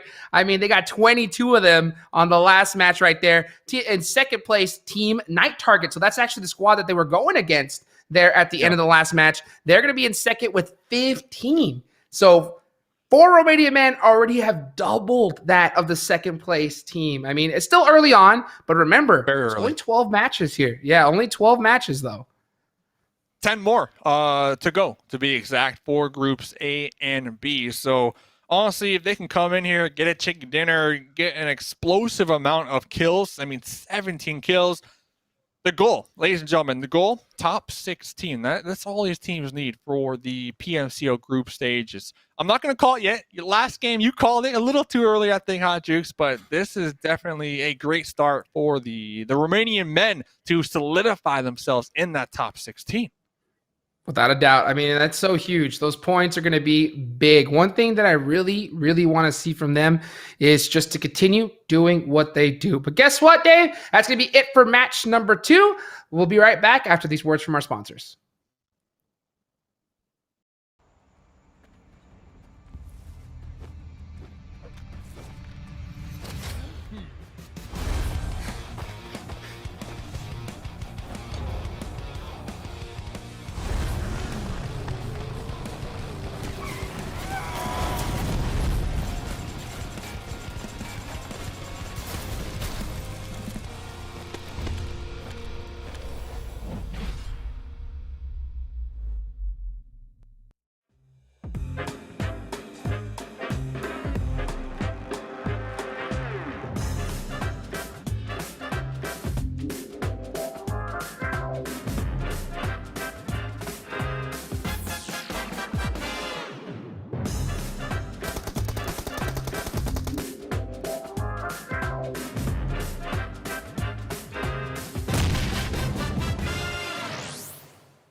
Xiaomi, innovation for everyone. Thank you for our sponsor. Ladies and gentlemen, we are back getting ready, geared up for game number 3 of day number 1. It is going to be your favorite map out there, Miramar. Mustache Dave, Hot Jukes over there. All right, Jukes. I mean, we saw game 1. We saw game 2. What are we expecting for game 3? I'm putting you on the spot. What should we expect here? I want to see squads start playing aggressive. I think now is the time to do it. If they're watching this or hearing this, that's what I want to see, because at the end of the day, I think you have that strategy. We're top 16. That's where everybody wants to go. But I think right now, early on, this is the time to play aggressive. This is the time to take those risks. Towards the end, yeah, if you had some bad games, then maybe playing passive just to get some points to make sure you get to, like, top 16, that's fine. But you don't want to be caught in a situation where you've been playing passive, didn't get very many placement points, and have to frag out of your mind towards the end. So that's what I want to see here. Now, it's Miramar, baby. Let's go. Match number 3. The nerves, they got to be a little bit, calm, a little bit calmer by now. The hand's starting to shake a little bit less, I want to see some action. All right. I mean, the leaderboard, really volatile. I mean, Master Esports, they got a chicken dinner game number 1, I believe, a couple kills. Last game, Master Esports only got 2 kills, and we saw them. Now they're in the mid-pack when it comes to the overall leaderboard. So, I know game number 1, I was like, nah, play the rat game, find a compound, relax, try to go for those placement points. But after last game with 4 Romanian men, 17 kill points, I don't know if that's going to be an option. I don't know if you can be a team that solely depends on placement points and, just trying to survive to the very end and maybe get that 1 kill to get that chicken dinner. I think, you're going to have best of both worlds at 50-50. You got to be able to get those placement points, and you have to be able to get those kills. That's just going to be a fact here as we move forward. Yeah, I think to be fair, I think in the old point system, the old style, that would have been fine. Like doing the strategy they're doing now. But guess what? This is the new point system. If top 8, it's like like 8th and beyond, there's 0 points pretty much. So like you have to get kills. You have to be aggressive. And that's why I love this new point system. It encourages that. So that's what I really, you have to see that play style come out. And if you're able to sneak your way into top 16, if you're not doing that this early on, I think it's going to be really hard for me to see you being able to do it come in PMPL and, every tournament coming up forward in that. By the way, sidebar conversation right here. I love the setup, Jukes. I love the setup you got going on, man. New studio, baby. Picture. You got the studio. I got the picture of me. Oh, man. Hey, it's looking good, man. It's looking good. Sidebar conversation. I drew that, by the way, everybody. I drew that in the back. I sent it to him personally, right? Self-painted. So look at that. That's a 1 of 1 Hot Jukes piece right there, dude. Look at that. Oh, Mustache Dave looking good, man. I mean, look, bro. I mean, this is crazy. I mean, first of all, I want to ask you a question. We've done how many PMCOs now? 2 in the past. This is number 3. I believe so. This is numero 3, right? So how do you feel about this one compared to the ones that we've done in the past? Well, last year, we had the opportunity to kind of check in with the North America League, and now we saw, last month, all the news. There's more PMPLs, right? That's just a fact. I mean, there's Western Europe, Brazil, Latin America, North America, Turkey, CIS, tomato. So there's a lot of different lobbies out there for teams to try to get in on the action when it comes to competitive. So this year around, we're going to be checking in with Europe. I like it. Honestly, I like it. It's a fresh kind of start for me to kind of see these new teams. And like we said last game, look at the new blood, right? The new talent coming in from the different regions. And I'm looking forward to it, man. Honestly, we're both from NA, like you mentioned. We're going to be a fanboy till we die. But I mean, last game for Romanian men, I don't know. I mean, you could buy my loyalty, Hot Jukes. I'm just putting that out there. So, right, it's up for sale. It's up for sale. Yeah, it's up for sale. So, I'm looking forward to it, man. I'm looking forward to it. At 2021, it feels good. And honestly, I'm just hyped for a lot of these teams. I know how it is. We spoke to players in the past. Like, they're trying to live their dreams right now. And we're a part of it, man. We're watching their dreams come true or not. So it's a big deal. And I'm fortunate. You're fortunate. I'm feeling good, man. Right. Well, who was most fortunate? The fans. The fans watching this right now. Because here we're about to get started here in match number 3. Miramar, baby. The desert. So I want to see these teams. We want to see some squads show up. And here we go. You can see they are in the plane right now, locked and loaded. Let's get it going here. And as we can see, to start things off, beautiful plane path. This is what I love to see. Right down the center, in between Pecado and El Pozo. They should be able to pretty much lay the land pretty much everywhere. They can go wherever they want right now. Hey, right here. Jukes, you mind? You mind if I take the wheel? Can I take the wheel for a second? Take it. Shout out to Choo Choo, by the way. Ladies and gentlemen, we are boarding the plane right now. We're going to be looking out on the east side, the west side. It's not working, so never mind. Forget about it. Oh, dude, you almost, you do that. You know that, ladies and gentlemen, we got the captain. Oh, here we go. Hey, hey! Jukes, oh give my me the god, mic, Jukes. Give me the mic, Jukes. You got it. All right, ladies and gentlemen, sit back, relax. Miramar Airlines, we got the Teletubbies. They're gonna be dropping hot right there. Shoot to kill right on over to Power Grid. So let's get ready, sit back, and hopefully you enjoy the meal. Thank you. All right, there we go. I knew I had it somewhere. As you can see, ladies and gentlemen, the captain has just, put his fasten seatbelt sign. So make sure you're locked and loaded and ready to go. Let's do this, man. I love that. That was awesome, bro. That was awesome. Love to see. Yeah, shout out to Choo Choo. That was so great when I saw that in the PMGC, dude. And you busting out the voice changer. I love to see that as well, dude. But you know what? I don't like to see it's just the pilot. Mr. Circle. That's true. Las Leones, and who would have guessed? 4 Romanian men, pretty much the only team with their eye on the prize here, and that's circle number 1. They're pretty much the only team as center as you can get with the plane path that we had. There we go. I knew I had it there somewhere. I'm just too excited. All right, I got to calm down here. But yeah, 4 Romanian men, really solid spot over here. They're gonna have a lot of room to work with, and it looks like we got about 5 to 6 teams hovering around El Pozo. So this might not be like game 1 and 2 where we had a majority of our squads live towards the end. I think we're gonna lose a couple players early on here. Right here, look at this. Already some shots erupting. Look at Jack, got that Tommy gun, trying to get some shots right off the bat. Rich is down, gonna get finished by that shotgun right there. I mean, these squads, not a lot of loot to their hands. They're using whatever they can to be able to get these initial knocks. And Nissi looks like he was trying to press this. Jack is really beat up right now. And it looks like, I don't think he has any reloads left, so he's only 12 rounds. He's got to hit every single one. 5 bullets. Yeah, he knows he's gone. He's like, I'm out of here. Gonna hide behind this rock for now, but it looks like it's only a matter of time. He needs help from his team. This is going to be the Republic of Kosovo. That's the team Jack is on. Coming into that last game, they were dead last. They're able to find themselves in that mid-pack right now, but they need to remain alive as they're currently under fire right now. We'll see what kind of plays they opt to make here. You can see Deos trying to be able to make it. Bassi busting out that Uzi. 25 rounds. Doesn't have that extended mag. Got to hit some big shots. Oh, though, gets clipped from the side. You know that's that Glacier M4. And you can see Elas trying to get some return shots. Yeah, they're just trying to make this up right now. They're going to full press it. I think he needs to wait for his teammate, though.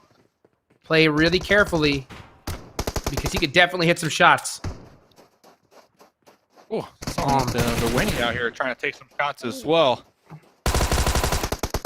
That's a good pre-fire, but it's not going to be good enough as Millie here is going to get a really nice shot with that M4. So that's going to be 4 kills for the side of this team right here. And not to mention, they have everybody up as well. So a really, really good start.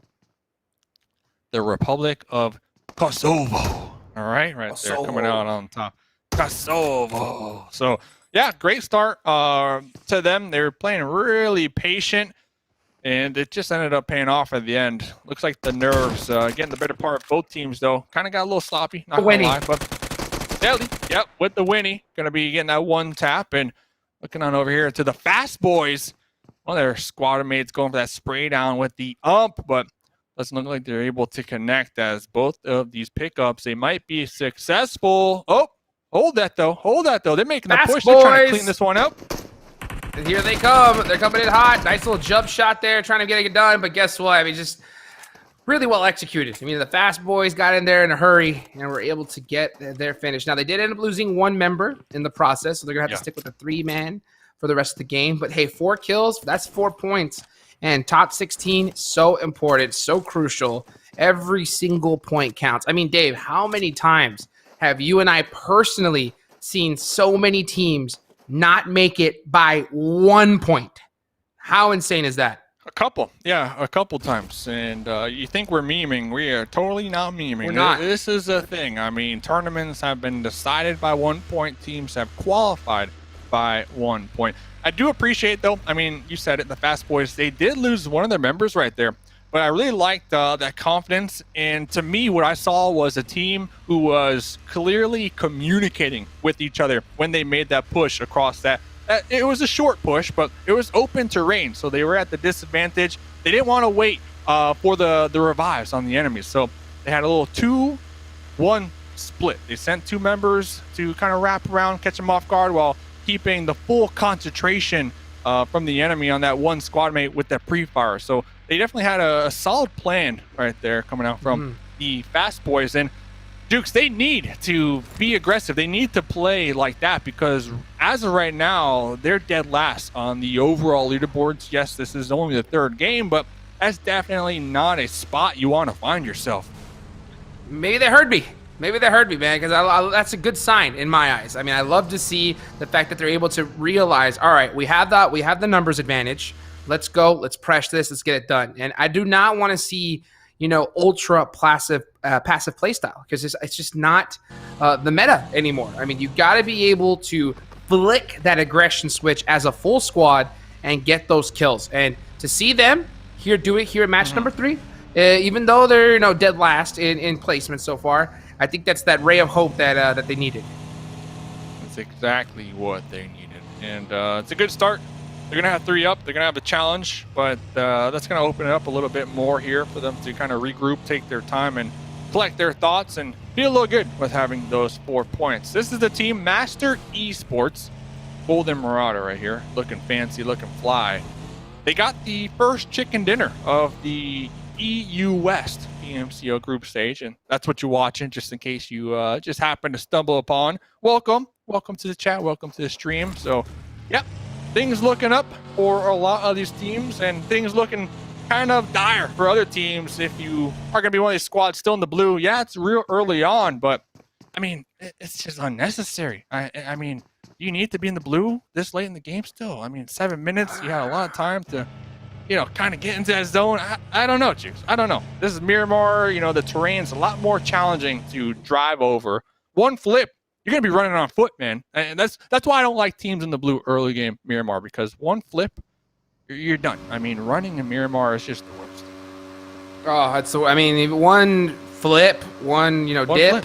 one rock, like any little thing You get that thing stuck, and you're running. And man, you know, as much as sometimes you want to get that cardio in, you don't want to do it when you got so much money on the line. And you know, like to kind of circle back to what we're talking about. Oh, look at these two teams, the Teletubbies, bro. Nat right next to him, driving right on by. Are we going to see a pit maneuver or something? Oh, switch to the back seat. What a play. What?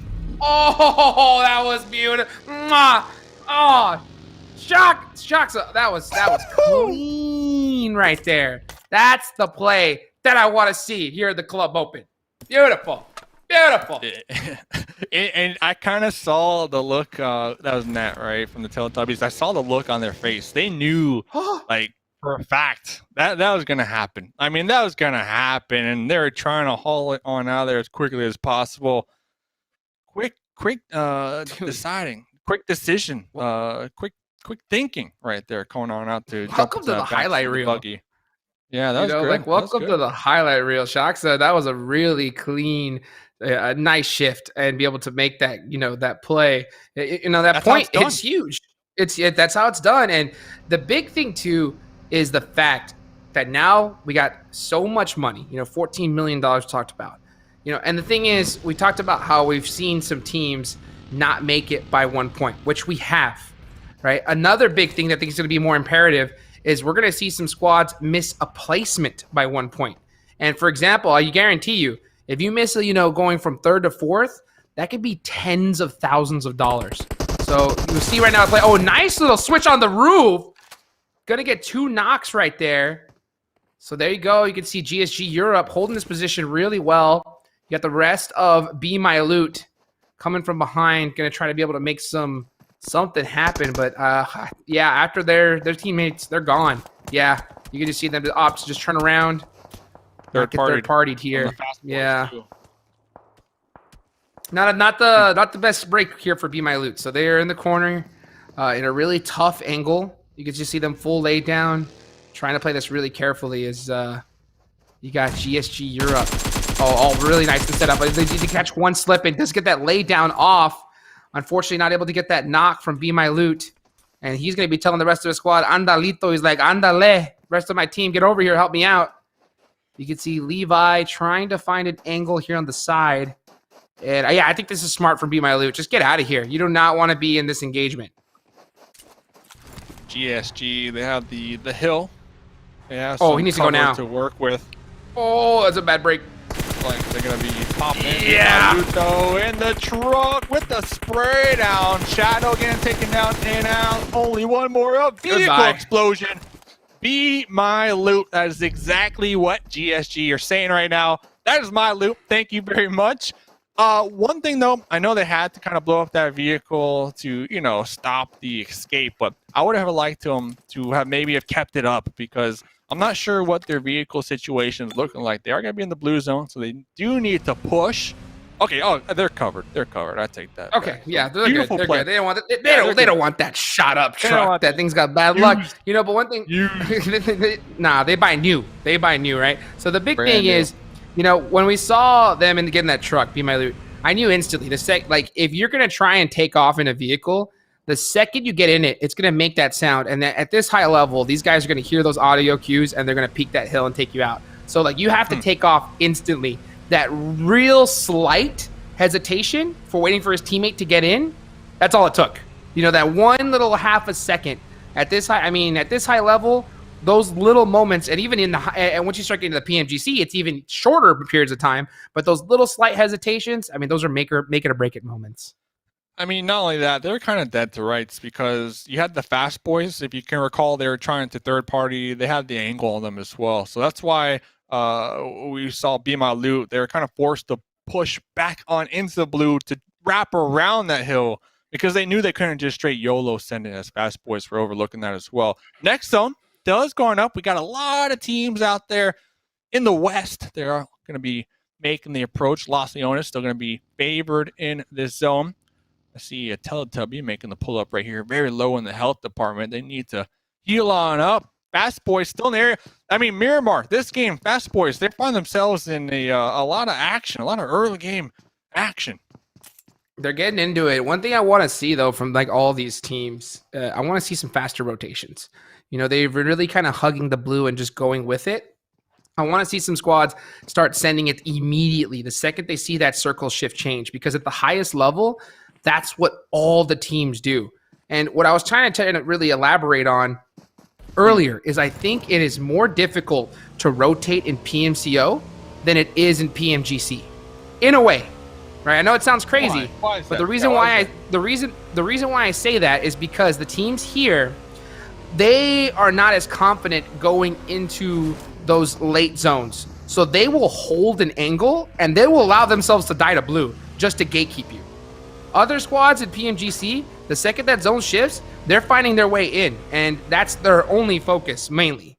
But here they're just like, you know what? We don't want to move. We want to kill this team. So when you have a squad just gatekeeping you in the blue, willing to risk their own, placement just to get the kills onto you, man, it is so tough to move. So I think when you have that, let me ask you this. Go ahead. You're talking about the blue zone. I just got to butt in here. You're talking about the blue zone. I got to know, because it popped up to my mind. I know the settings are 1.1. So is that extra 0.1 when it comes to play zone shrink speed?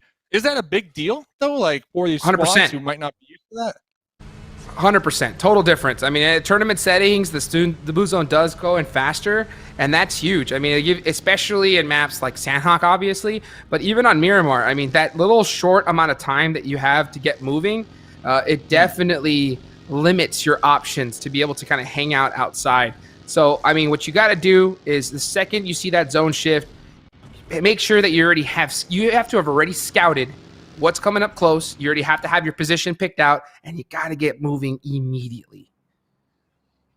I love it, man. I love the discussion. I love the knowledge, and we're learning with the players. I mean, PMCO, I mean, we knew this stuff, but PMCO, we're watching the players, this might be their first time playing on the 1.1 speed setting. So, they have to be able to adapt, right? They have to be able to adapt if they want to make it far here. And I believe recognizing the pace of the blue zone, that might be one of those factors that after tonight, they go back, they watch the VOD, and they're like, okay, we need to listen to Papa Jukes. We need to listen to Papa Jukes. We need to move a little quicker. Next zone does go on up, though. Master Esports going to be up there to the north, looking on over there to the east side. Might target, I mean, after last game, second place, you might be able to gatekeep and get into some skirmishes over there on the east. We're starting to see some quick movement. I love to see that from these squads. And like you mentioned, this is a lot of these guys' first time, but it's also our first time, Dave. This is our first time casting PMCO EU, so I think this is also a little bit of a learning experience for us to see like how these different regions, like how their metas have been applied so far. I've started to see some different little nuanced differences, but at the end of the day, at the highest level, I mean, it's all the same, right? You got to be able to make those types of plays. And I really want to see some of these squads make those, those recognitions a little bit early on right here. We'll see which ones are going to be the ones that are going to come out on top. As you look at Team 16, Dark Knock on the buggy, just having it full centered in the zone. Something that you're famous for saying, the number one rule: don't die, don't die. So don't die. That's it. Die. I mean, that's that's the rule, right? That's all you got to do. That's it. But I don't know why people don't listen to me. I tell them every day. People always ask me, like, what do you got to do to be, to win all this? I'm like, dude, just don't die. But so easy. I guess it's a little easier said than done. The one rule that you need to follow: don't die. From Hot Jukes. I'm bot up here, trying not to move, but you're gonna have to force their hand, making the pop up. They're gonna be getting one knock, trying to go for that confirm. Getting the confirm. What an angle. Go for the spray down, getting another one. I'm popping off right here. Popping off. He's not catching. He's not playing like one. He's not playing like one. That's for sure. Look, this could be a nade. This could be a beautiful nade. This might just be perfect. Is he gonna clear the 3-piece? The nice bounce. That's gonna get the confirm there. So he's got 2 points. That's for sure. Oh, here comes a nade onto him though from Levi. That was beautifully placed right there. So that is gonna shut down the chaos that Aimbot was creating, right? And Levi, the pan as well. Said, how dare you? Yeah. How dare you kill my 2 teammates? Bot, man, dude, that's gotta hurt. But I mean, hey, at the end of the day, I think he did get quite a bit of a laugh right there. That's two. Yeah, that's 2 kills right there. 2 kills. I mean, GSG, they had 4 up. They had a really strong position in that that new circle. And honestly, I mean, on Bob, if you're GSG, there's no way of being able to tell that there's a solo up there just waiting to catch you off guard. So it's not necessarily they did anything wrong, right? Just unlucky. I mean, on bot, hitting those shots and getting those quick, easy 2 points. The only thing that I would give if I were to give any kind of like hyper criticism. Yeah, okay, no, if I was, you got to. You know, the first member getting knocked. I mean, you're right. You've been sitting there for a while. He's staying quiet. It's a surprise. It can happen to anybody, even at the highest level. The second player, though, I think in that situation, you have to realize it's only one person, right? Let me wait for my squad. Let's wait for some teammates to come over here. Let's use the numbers advantage, right? Because if you get caught in a 1v1 and you get knocked, you're going to get thirsted instantly, which is exactly what we saw, right? So I think that in that kind of particular situation, you got to be patient, be like, dang, I lost my teammate. He's already thirsted, but let me wait for my squad to come here. Let's get this confirmed together and then move on from there. Wait it out, man. Wait it. I mean, it also comes down to team comms, though. The team, you never know. I mean, your squad may be like, get him, man, get him. Well, I mean, you're right. You're right, bro. Because I ain't gonna lie, bro. If we were on a squad, in this game, and somebody killed my boy Dave, bro, I'm sending it on them, dude. 100% of the time, sending it. I'm like, how dare you take out my homie? And it's exactly what Game First is gonna be able to try to do here. Beautiful Uzi shots, gonna get that confirmed. And that is going to leave 11 teams here in match number 3 remaining as this circle is starting to close. And everyone just still playing it real careful. It's a nice little Leonis finish we're going to see. So you're going to definitely see a lot of this utility used in these buildings and people just holding some really disgusting angles. GK first, 3 kills so far from their squad onto Panda. Getting kind of lucky right there. Kind of fortunate that one of the squad mates from Dark Knock kind of blindly pushed on into that little shelter on in there. The Republic of Koska trying to make their approach uphill, but the Fast Boys put a halt to it, Hot Jukes. What kind of plays you want to be able to make right now? You can see over here, Team 10. That's going to be the Republic of Kosovo. Sorry about that. Let's see what kind of plays they're going to be able to make. As Fast Boys got Luffy there in the end, trying to see if he can just stretch his arms out, be able to make some plays. Oh, and that's going to be it for the Republic. We'll see right now as you got Night Target sending it on into this zone. 4 kills, 3 members remaining. Just playing it really, really carefully. But look at this high ground. Look at this position that Nohe has up here. Yeah, what a strong spot up here on the east side. They're able to have really strong sight lines onto Night Target. But Night Target, this has been a team. They have been able to hit their shots here in game 1 and 2. So definitely going to be a challenge. Octavian needs to get a knock, maybe even 2. We do see Night Target starting to deploy those smokes. They know that they need to eventually make that push. And if you're Night Target, I think making the push now sooner than later is the call. Get right underneath them, kind of allow No Hate to kind of be your bodyguard. But XL popping on out of those smokes. Immediately spotted. You gotta stay in those smokes, man. You gotta stay in it. You gotta play it super carefully. And I was about to say, I'm waiting for No Hate. I want to see them play this hyper aggressive because they have a really good position. Now's the time to be able to get those kills, and you gotta do it by getting out there, willing to take the risk and get some shots going. And you can just see them. They're all looking in this direction. As you got Fast Boys gonna have to move really quickly through these smokes to try and get past No Hate. And it looks like with those angles, they're going to be able to. No Hate with their spots. I would love to see them just push as a full squad and just get that aggression, turn it up to 11 right now. Yeah, the blue zone's going to start to close in on this area very shortly. Looks like they're going to be calling this one back. They're going to be looking to reposition, not risk it for the time being. Fast Boys going to be able to catch a break over here and continue to push on forward in this game. I almost thought they were dead to rights, pinned behind that one tree. Looking over here. They still have a challenge, though, ahead of them, as they're going to have to run into Master Esports and probably take the fight head on if they want to continue to survive here. They don't want to shoot, though. They don't want to go ahead and make a shot just yet. They want to be able to sneak their way in because they are out of position. They're out of the zone. They don't want to get gate kept. So they got to just be really, really careful. A lot of trigger discipline we have to see from these teams. A lot of squads hanging out really close by, as we can see right now. Panda right next to this broken wall of No Hate. And just holding the smokes down. Switching to FPP. Here we can see from Katao trying to make a play. Octavian. Ooh, through the window right there. That was a nice little play. I love to see these smokes as well, going more mid-range rather than right on top of them. That's a really, really smart little mechanic right there. Nades, utility, everything just coming out here in the end to put some big points on the board for these teams.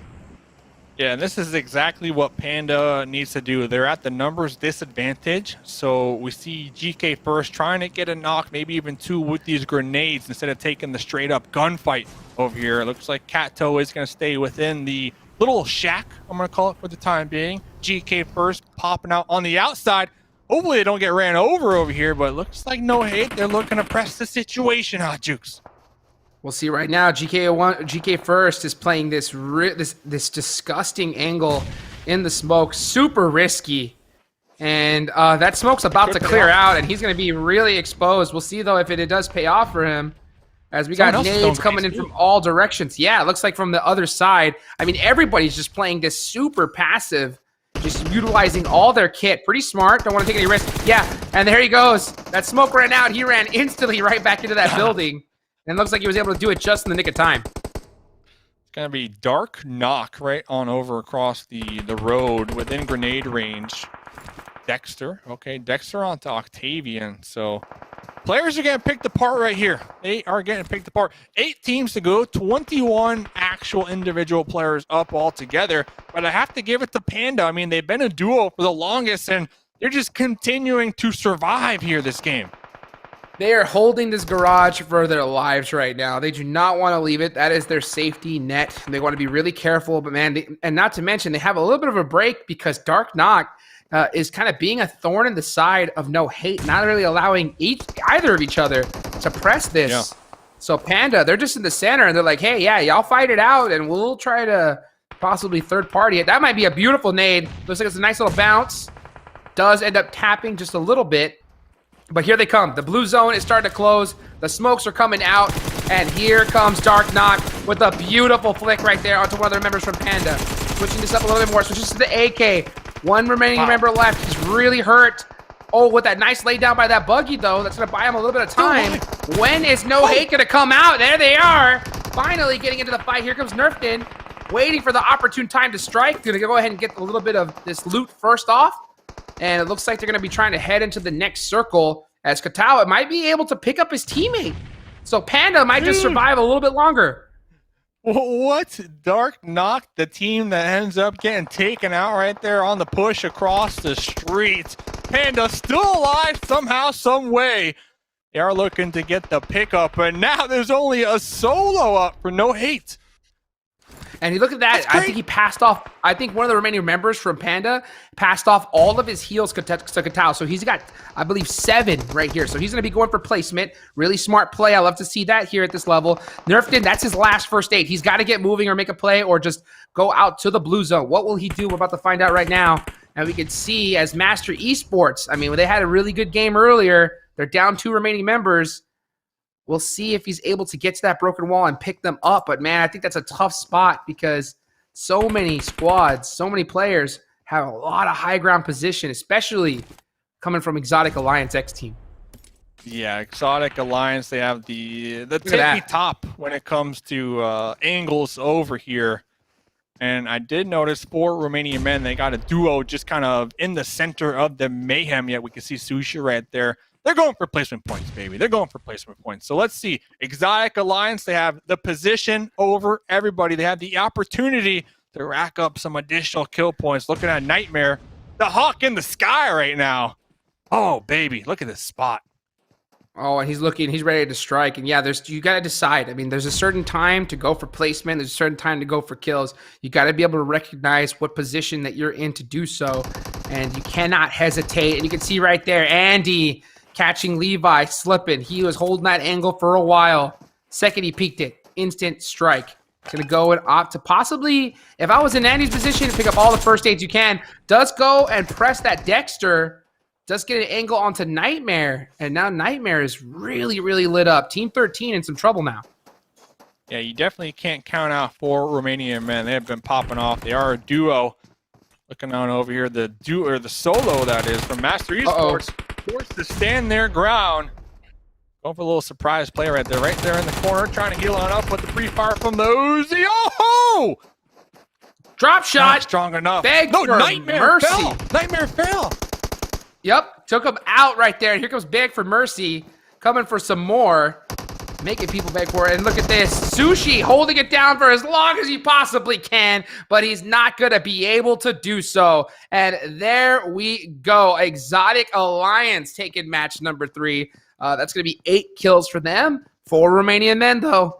Second place, 6 kills. Master, another good game for them. I think we're starting to see some teams really start to stand out here at the start of day number 1.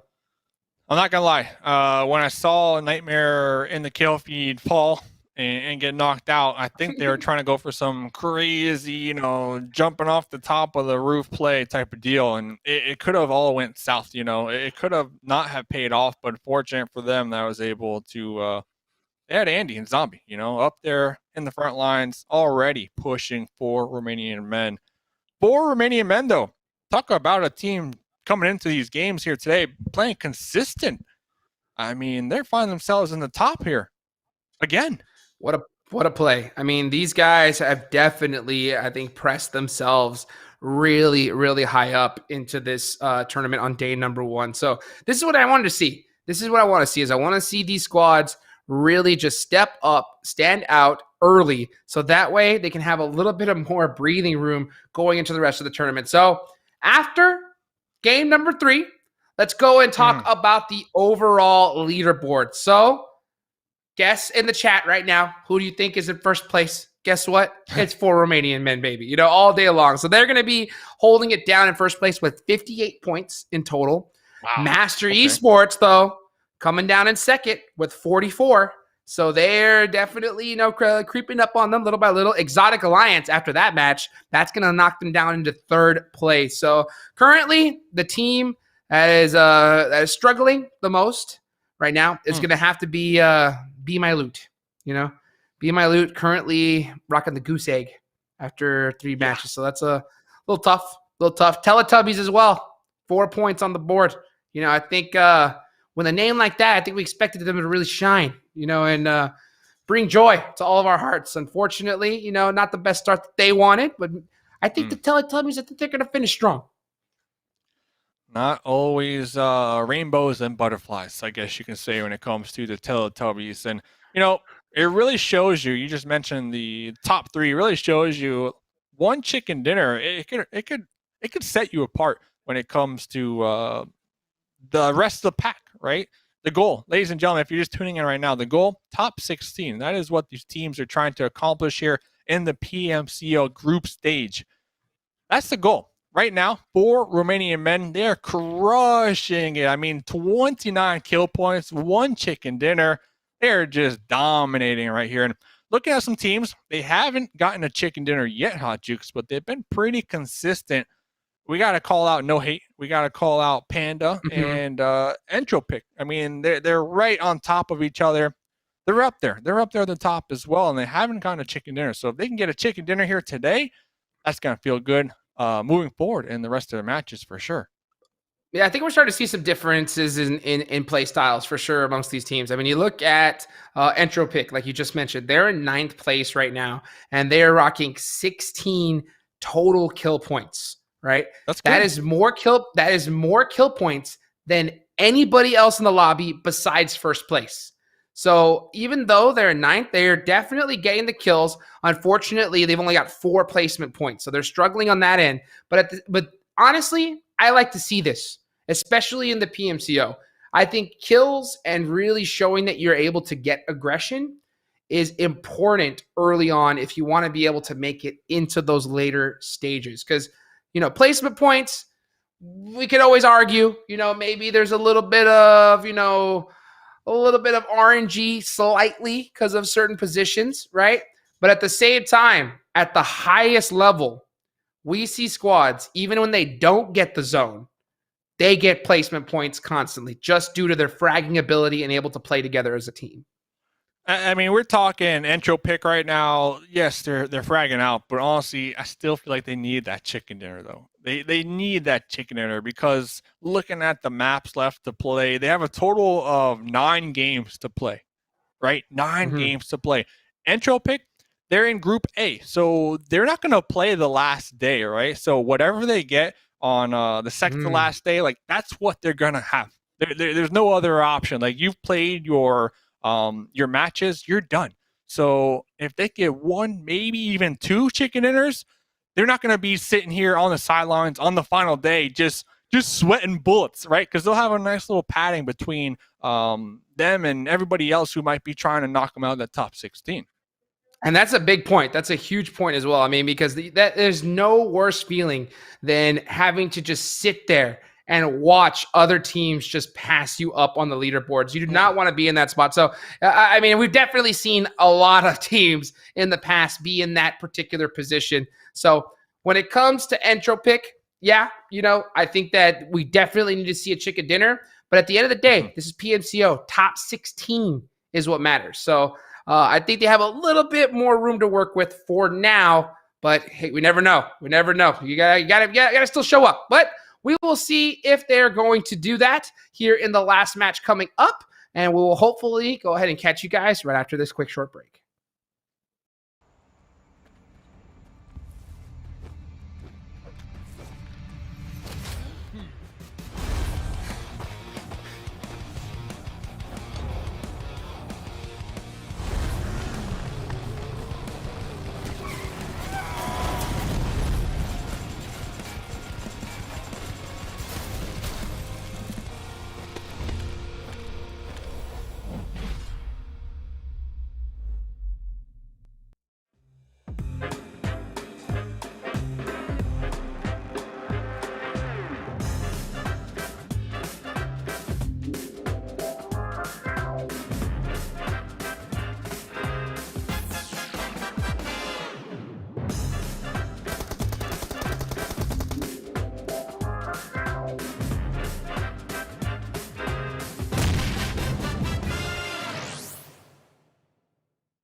Xiaomi, innovation for everyone. Thank you to our sponsor. We can see them right down below. Hot Jukes over there. Things are looking good. We are heading on into the final map of day number 1. Groups A versus Groups B. Sending it back to Arrow. Hot Jukes, what can we expect? I know I asked you that last game. I'm going to ask you that again this game because now we're getting down to it. The last final map of the evening. Teams might be a little tired from playing all day. Things get sloppy. I don't know. What should we expect? I think you do see that. I think there's certain times where you see some players get a little bit lazy. And I mean by like just when it comes to like moving together or it's deciding, hey, let's clear this building together. They're like, you know what? I trust it. I'm just going to go ahead and full send this building. Boom, knocked, finished, out of there. So I think that's something they're going to have to, really learn is that you got to stay disciplined 24/7.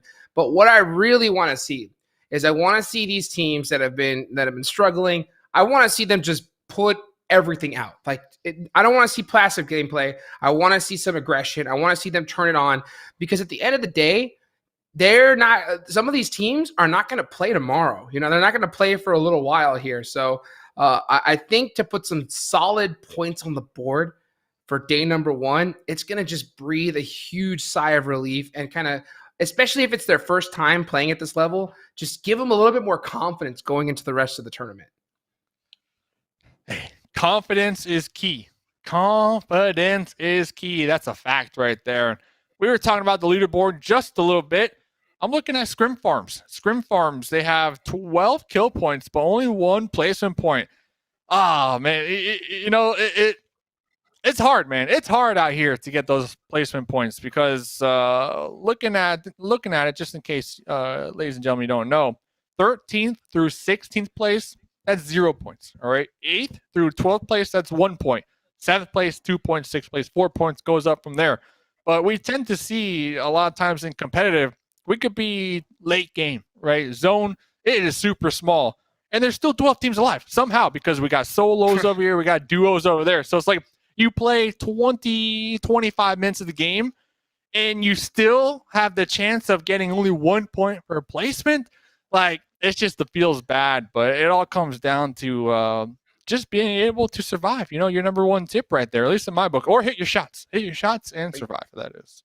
I would say hit your shots or even a little bit more because if you kill them first, then you live, right? So that's important. But I think, I like this new point system personally because I think it just really incentivizes fighting, like kills, aggressive gameplay. I mean, honestly, at 1 point, you might as well almost be 0 if you're at 8th place or below. So when it comes to being in that placement, it's really negligible. I mean, because if you want to move up the leaderboards, you need to be putting up an average, I think, minimum 7 points a game. I think at a minimum, right?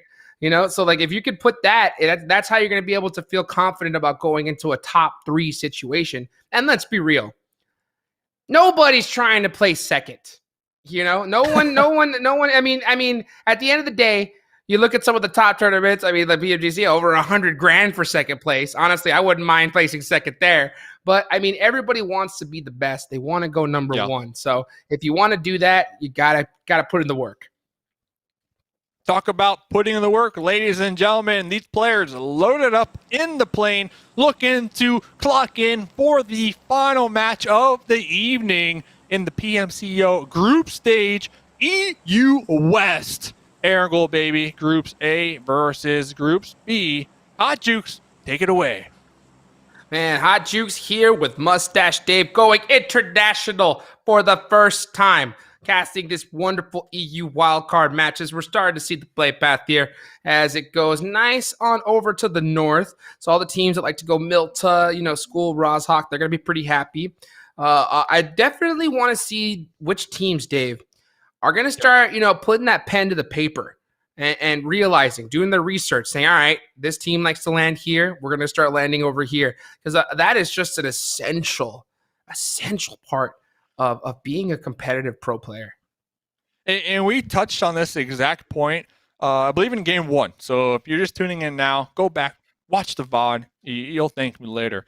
But when it comes to researching your opponents, what makes it even more challenging, at least when it comes to the PMCO group stage, take, for example, Group A.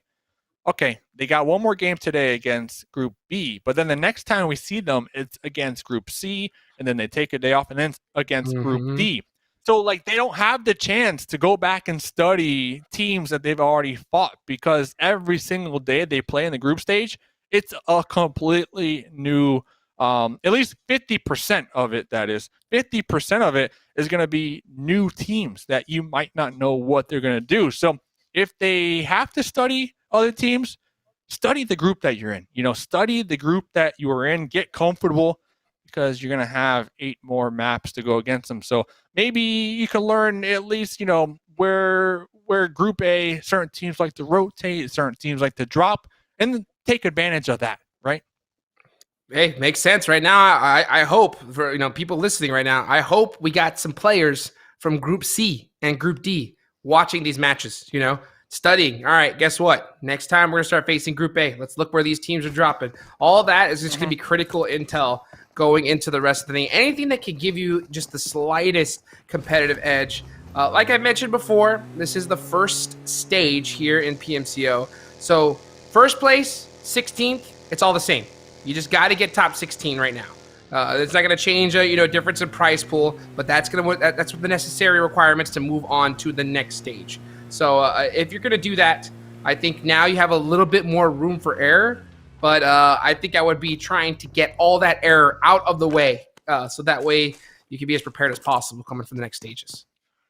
32 total teams, and they got divided into 4 separate groups with 8 teams per group, and that's the deal. That's exactly what's going down over the next couple of days when it comes to PMCO group stage. And of course, all these points, we're going to talk about it more moving in the future. We're going to keep you guys updated, but every single point that these teams acquire per game gets sent to the overall leaderboard. And like Hot Jukes just mentioned, at the end of the group stage, you have to find yourself in that top 16 to move on into the finals. And that's the goal. What I think, baby steps though, right?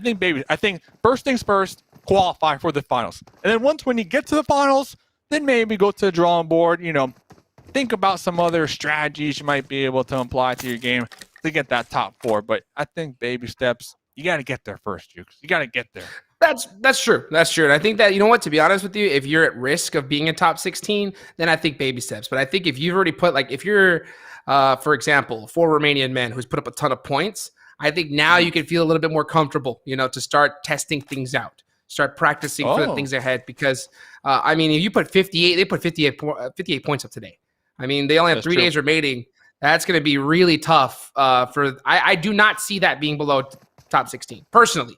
Who knows? We could be surprised, but that's a heck of a performance to start things off. So, and that's the benefit they get. This is what I was talking about. This is why I want to see some teams start fragging out early, because if you do that, now you give the rest of those days to prepare yourself for future stages.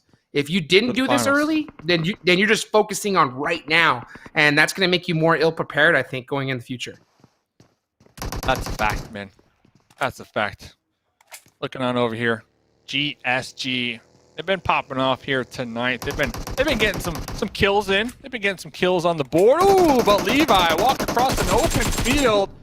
Gonna get thirsted, learning the hard way right there. They shouldn't be pushing a compound where a Dark Knock is occupying.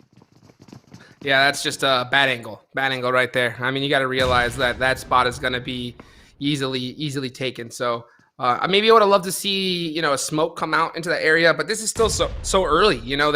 I can only imagine these squads don't have very much utility to start things off. But now GSG is going to be down a member. They're going to have to figure out a way to make a really nice play here. But so far, Dark Knock, they're holding it down pretty well. Looking at the overall, GSG, they have more to lose. They're currently in 6th place, and Dark Knock, they have more to gain from this fight, currently in 14th place. Dark Knock, they were only able to acquire 4 kills out of the total of 3 games played so far. GSG, they know exactly who they're up against after that one thirst onto Levi. I wouldn't be surprised if they decide to push this and wipe them out. Yeah, I want to see how they have to play. Honestly, I like GSG's position more than Dark Knock, specifically because when you're an outside here, you have way more angles to press from. If you are Dark Knock, there's only so many windows that you can peek out of. And GSG is staring at every single one of them, waiting for a pixel. But you never know. They could find a really disgusting angle onto you. So you got to play it real carefully regardless. And here we go. We're starting to see one member. Oh, they were on fire. That was a nice molly. Oh, we got them both.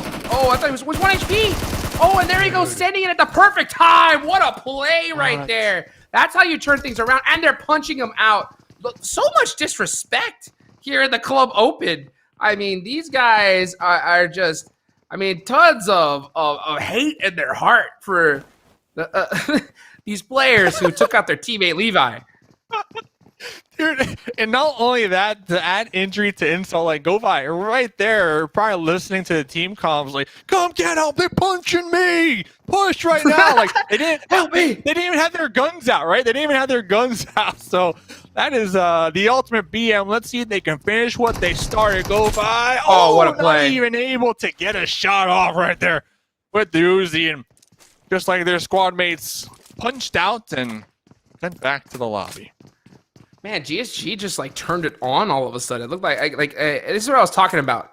From their position, they just had way more angles, way more things to play from. If you're Dark Knock, you put yourself in a spot where you're playing defensive now.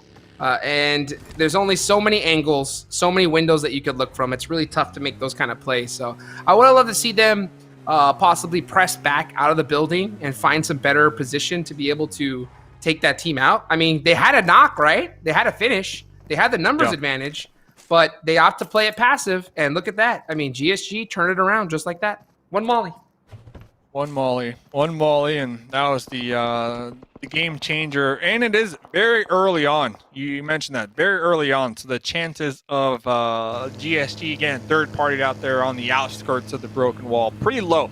Now, there was one thing, you know, after that fight, to kind of look back if you are GSG. That push from Levi. It's still, I feel like Levi didn't have to die there, right? Like they could have definitely still had Levi up after that one. But it is what it is. You know, they still got the points on the board and the loot to go with it, so you can't be too hard on them. And for everybody, you know, listening right now, I mean, we're definitely giving out this criticism, and we could easily, you know, just be like, oh, you know what, it's fine. At the same time, though, the reason why we're saying these things is because we understand, especially at the highest level, losing a member like that early on is devastating, you know, and with how much money and is on the line and what everything that PUBG Mobile is doing in the esports scene, which is absolutely incredible. You want to do everything in your power to make sure you're in the best position to get that kind of money. So little things like that, yeah, they're negligible because they're going to most likely make top 16, but we want to definitely point it out because it's something that these teams definitely need to look at and be prepared for in the future. And we're just talking about what people might be thinking, you know, watching. You know, I mean, if you're a GSG fan, you're probably like, Levi, come on, man. Bias. Come on. Bias, bro, right? How are you biased against our boy Levi? You know, like, that's not the case at all. You know, like, we want to see all these guys do the best they can. And that's the reason why we tell that. And we would say that about any team out there. So I really want to see how these guys, you know, turn things around. GSG obviously did a great job of that, even though they had one of their teammates finished. And we're see right now as Night Target. Yeah, put it in reverse, Terry. We're out of here. Put it in reverse. Yeah, they said no, shoot to kill, going to be right here on the high ground. And looks like Night Target, they had their eyes on this compound, and for good reason. It's a really solid spot in this zone. But they heard some shots. They got spooked right away, deciding not to take this fight. Yeah, I'll take that one out. I think those are some accidental shots right there. Those are always tough because those give away your position. I do like them taking this rock. That's going to give them a little bit of a high ground. They're probably trying to catch this team on a third party because they did hear those shots. And right now you can see Panda wearing the Panda coming skins. Out. Oh, look at that. And there goes Chaos. Going to get that finish. Oh, great shots as well. What a play. Yeah, dude. Yeah, they are rocking Panda skins. That's sick. Team uniform. Yeah. Bunch of pandas. I love it. Bunch of pandas. Oh, it's clean. It's clean, man. That's as clean as it gets. Nice. Dude, this DP is just, it's insane. I don't know if you've, if for anybody watching right now, I would highly suggest, you know, one of the MVPs of so many tournaments that we've seen in the past, Paraboy. This guy has really just opened my eyes to the DP. he uses the 4X and 4-round bursts. That's all he does. And he's practiced it so much that every single time he just aims for your head, 4-round burst, instant knock. Every time. If you haven't go make sure you go follow on Twitter. You'll see his montage.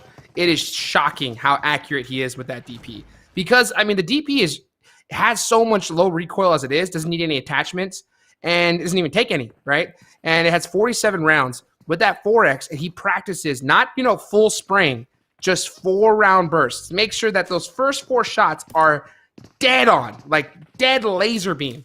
And if he hits you one in the head, that's like 4 shots, all head, all neck, and instant knock. It's pretty much a staple, right? When it comes to competitive gameplay, like you need to at least have two members on your team with that DP, just lock and load and ready to go.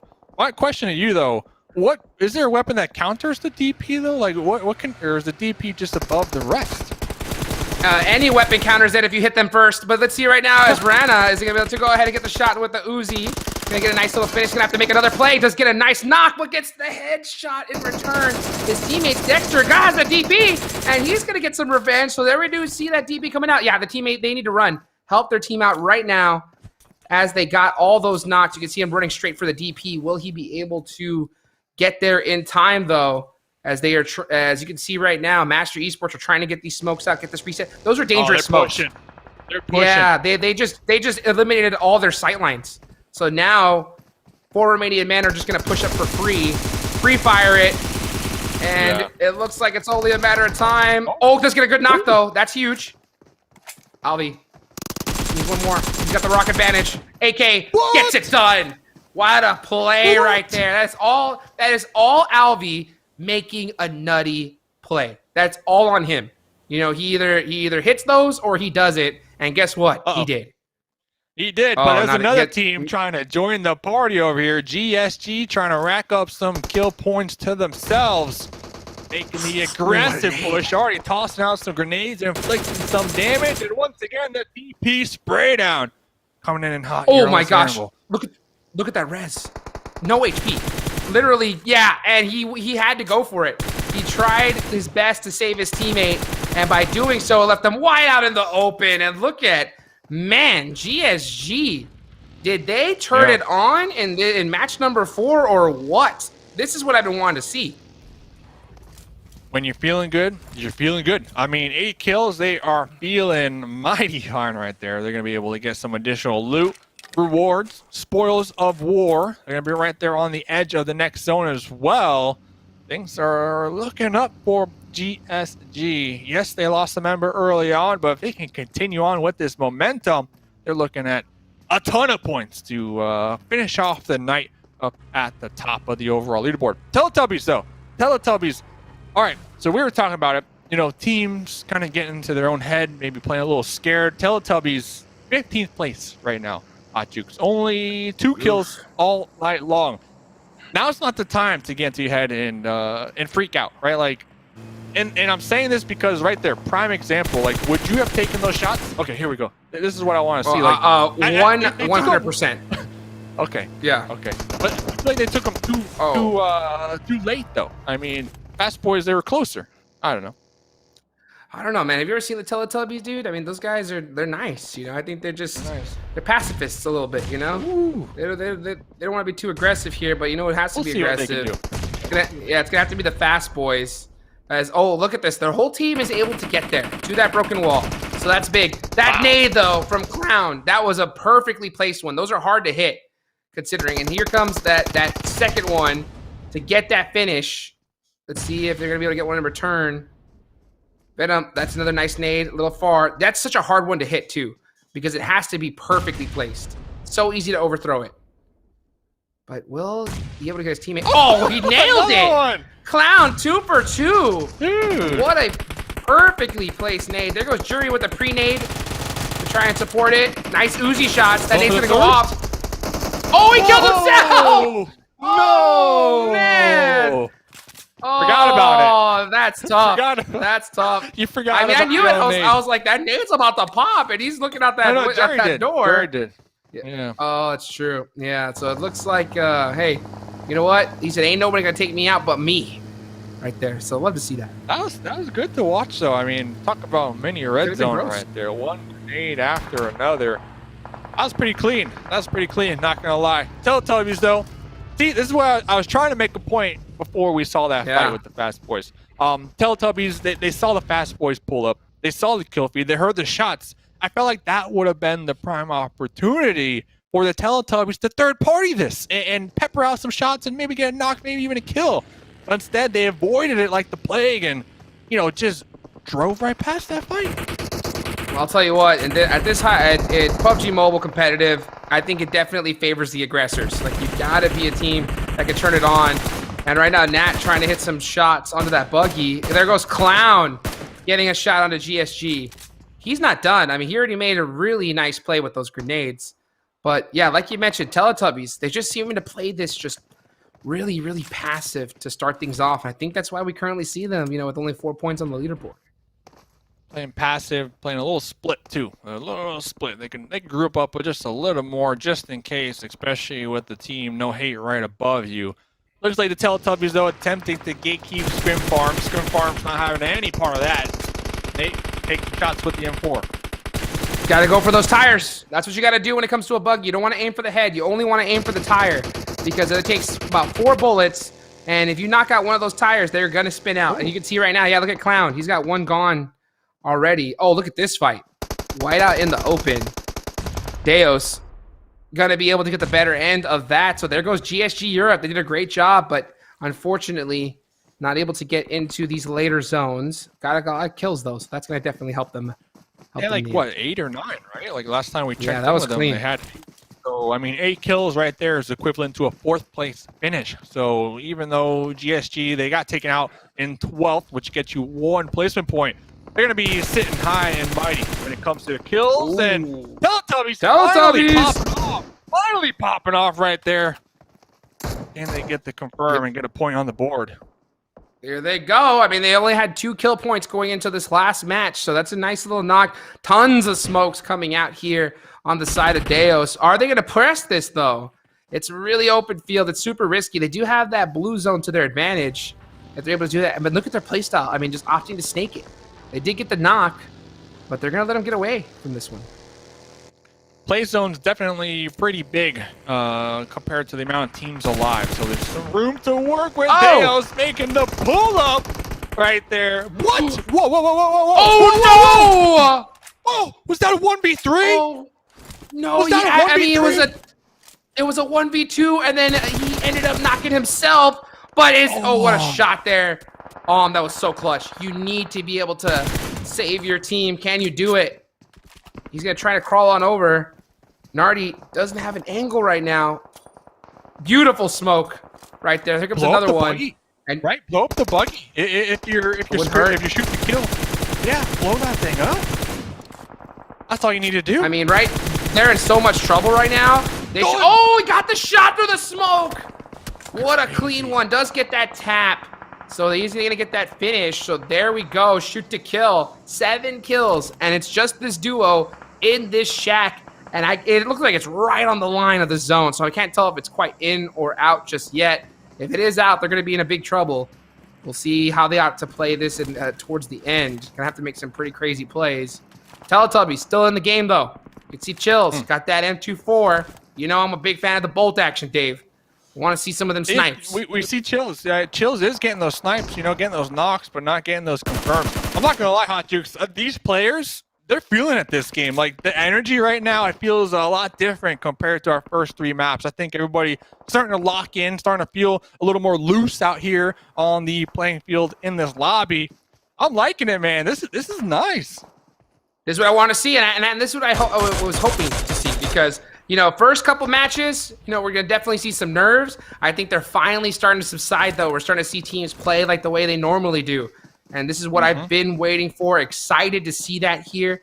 Especially, I mean, it's good to see it at least at day number 1. Sometimes it takes a squad, until the last day, until they show up. And by then, it's too late. So to see these squads start, pressing the action right now, it's good to see. Chills, you hit a headshot right now. I have forgiven all of your woes for the first 3 matches. Come on now. I want to see it. Dukes will gift you 2,000 UC. You heard it here first. 2,000 UC. 2,000 USD. Oh man, I got Dave's credit card number, baby. Let's make it to 4,000. Let's go. Come on, Chills. Hey, let's go. 360 no scope Chills. All day. Okay, that's fair. 360 no scope. That's fair. 9 teams to go, ladies and gentlemen. The final map of day number 1, PMCO group stage. Spam it right now in the chat. Is your team still alive? And if they are they going to win? Who it is? Who is your squad? Backfire. Dropping the play. Backfire. Oh, the trade in return. Talk about backfire. Yeah. Oops. On that one, clown. Going for that grenade to get the confirm.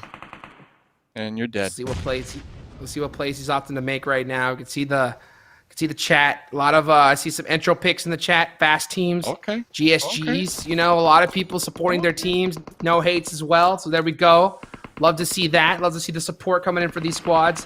Right now, the zone though, Dave, it's gonna shift to the south. And right now, guess what? Everyone's hitting the deck, snaking their way in, just trying to survive. 8 teams to go. If you are one of these snakes up here to the north, there's going to be a challenge. Oh, man. Oh, no. Oh, I would have taken those shots. I'm not going to lie. I would have taken that shot right there. I'm not going to lie. The trigger discipline right now is so high. And you know what? That's going to give him a big false sense of security. So Mooney can press up even further, but just cannot get noticed. He still has his backpack on. I'm surprised he hasn't taken it off just yet. Oh, look at that nice headshot on the Zolly. And will Mooney opt to go for these finishes? Oh, man, he is just... Talk about a snake right here. Coming from GSG. The thing is, Mooney's... Okay, here we go. This is it. This is it. The spray down. Because Mooney was tossing some smokes, right? They were tossing some smoke. So now it's a 1v1. Exile getting this grenade ready. Mooney with the grenade in hand as well. Pushing up to his boulder. AKM. I don't think Exile has a clue in the world where Mooney is. And Exile actually going to be going for this revive. Mooney looking to finish what they started here. Tossing out one grenade. Good luck. He's the last remaining member for Entropic. Only has 1 kill, though, and he's taking a little bit of time here, and that's going to allow this squad to be able to get their reses. You can see Shaxa kind of in a similar situation as Mooney, but now against Panda. And Panda, they are sitting in these smokes at the edge of the zone, just playing this real careful. But they got a full squad up. I like when you have a full team up towards the end, I think I want to see aggression. You know, I want to see you making yourself known and making some plays. But right now, they're just playing it real quiet, and Shaxa might just punish him for it. We'll see. They're just squatted up right now. 5 kills so far. Panda. Oh, he found Mooney. There you go. Well, that looks like the 2 solos, right? So, yeah, we saw Entropic. Yeah, Mooney. He just ends up getting caught. They ended up busting each other, and Panda just said, hey, what's going on this hill? You know, and they were able to get that finish. So, 4 squads remaining. Everybody in the last match here of day number 1 of the PMCO West Europe right now. We'll see how which is going to be the last team to get a dinner. Will it be the Pandas? Huh? Look at this, rocking their full suits. Squad of pandas here. What would you call a squad of pandas? A school of pandas? No. A gang of pandas, maybe? The Panda Pack, bro. The Panda Pack. Oh, it's a pack of pandas. Vicious. That's what it is. It's a pack. Yeah, it's a pack of pandas. Yeah, hide the bamboo. They're coming for it. One thing I got to point out real quick before the action unfolds. I really like that we got No Hate and Panda both alive, because these are the 2 teams that we were talking about. They need this chicken dinner to really end off the night on a high note. Jaguar with the DP spray down. No helmet. Wrapping around with that Uzi. We'll be taking out Chaos right there. Taking out 2, actually. From Night Target. Night Target picking the wrong shack to pull up onto right now. Said no, sir. Here comes Exile trying to get some shots as well. Using that little hill right there to be able to get it done and see if he's able to get it done from that tower. Opts to go down it, though. Hits that lay down. You're going to have to play a little bit slower for now. But, man, it is all eyes are dead center onto this shack right now. And you can see No Hate just doing everything they can to be able to get some more kills on the board and get a strong finish here. They're in 7th at the start of this one. There goes Exile, taking off that angle. Oh, and here they go. Oh, runs out wide in the open, gets shot. Panda, finally, starting to put in some shots downrange. But Exile's gonna live for just a little longer. Yeah, Exile once again find themselves in the same situation they were in a couple moments ago. The last one alive, trying to get those pickups, not successful. Now just trying to remain undetected and potentially get that second place spot. But we got the DP, the double barrel shotgun on the playing field. Panda's on the outskirts, playing this one nice, slow, and steady. They have some vehicles to work with. They have the cover if they opt to use it and push a little closer on top of no hate. Oh, and that DBS. I mean, I want to see that be put to use here towards the end. Right now, Panda, 8 kills. This is their game. They need to really put on the aggression, especially considering that shoot to kill, they're completely smoked out right now. They have no eyes. Here, Panda can push up on this for free, throw a whole bunch of grenades, and finish this off. But they're opting to play this slow, and I'm not sure that this is the play. 4v3. They also have the numbers advantage as Octavian is going to be already done and dusted. Panda blowing up these vehicles, going to use it for hard cover, squaring off for a fight. It looks like they sent one of their squad mates off on that off angle. Could be huge, Jukes. I mean, no, hey, I mean, they're stuck. They have no vision. They're completely smoked out right now. I mean, Panda can just press up as they please, throw a whole bunch of nades, and get a play. Oh my goodness, 2-door with this nade. This could be it. So close. So close, too. When he's going to throw it. Golden pin. Okay. Underhand. Oh, gets shot through the smoke. Lays down. Molly. Does he get it? No, he does not. There goes that off angle, though, from Panda. Now, here they go. They got to press this now. After all those knocks, here they go finally. Here, Chicks his gun off. That's super risky. Go ahead and put it right back on. Here goes 2-door with the lay down. Opting to go for the point. Is he going to be able to get it off? And there goes Panda. Able to finish it off in the end.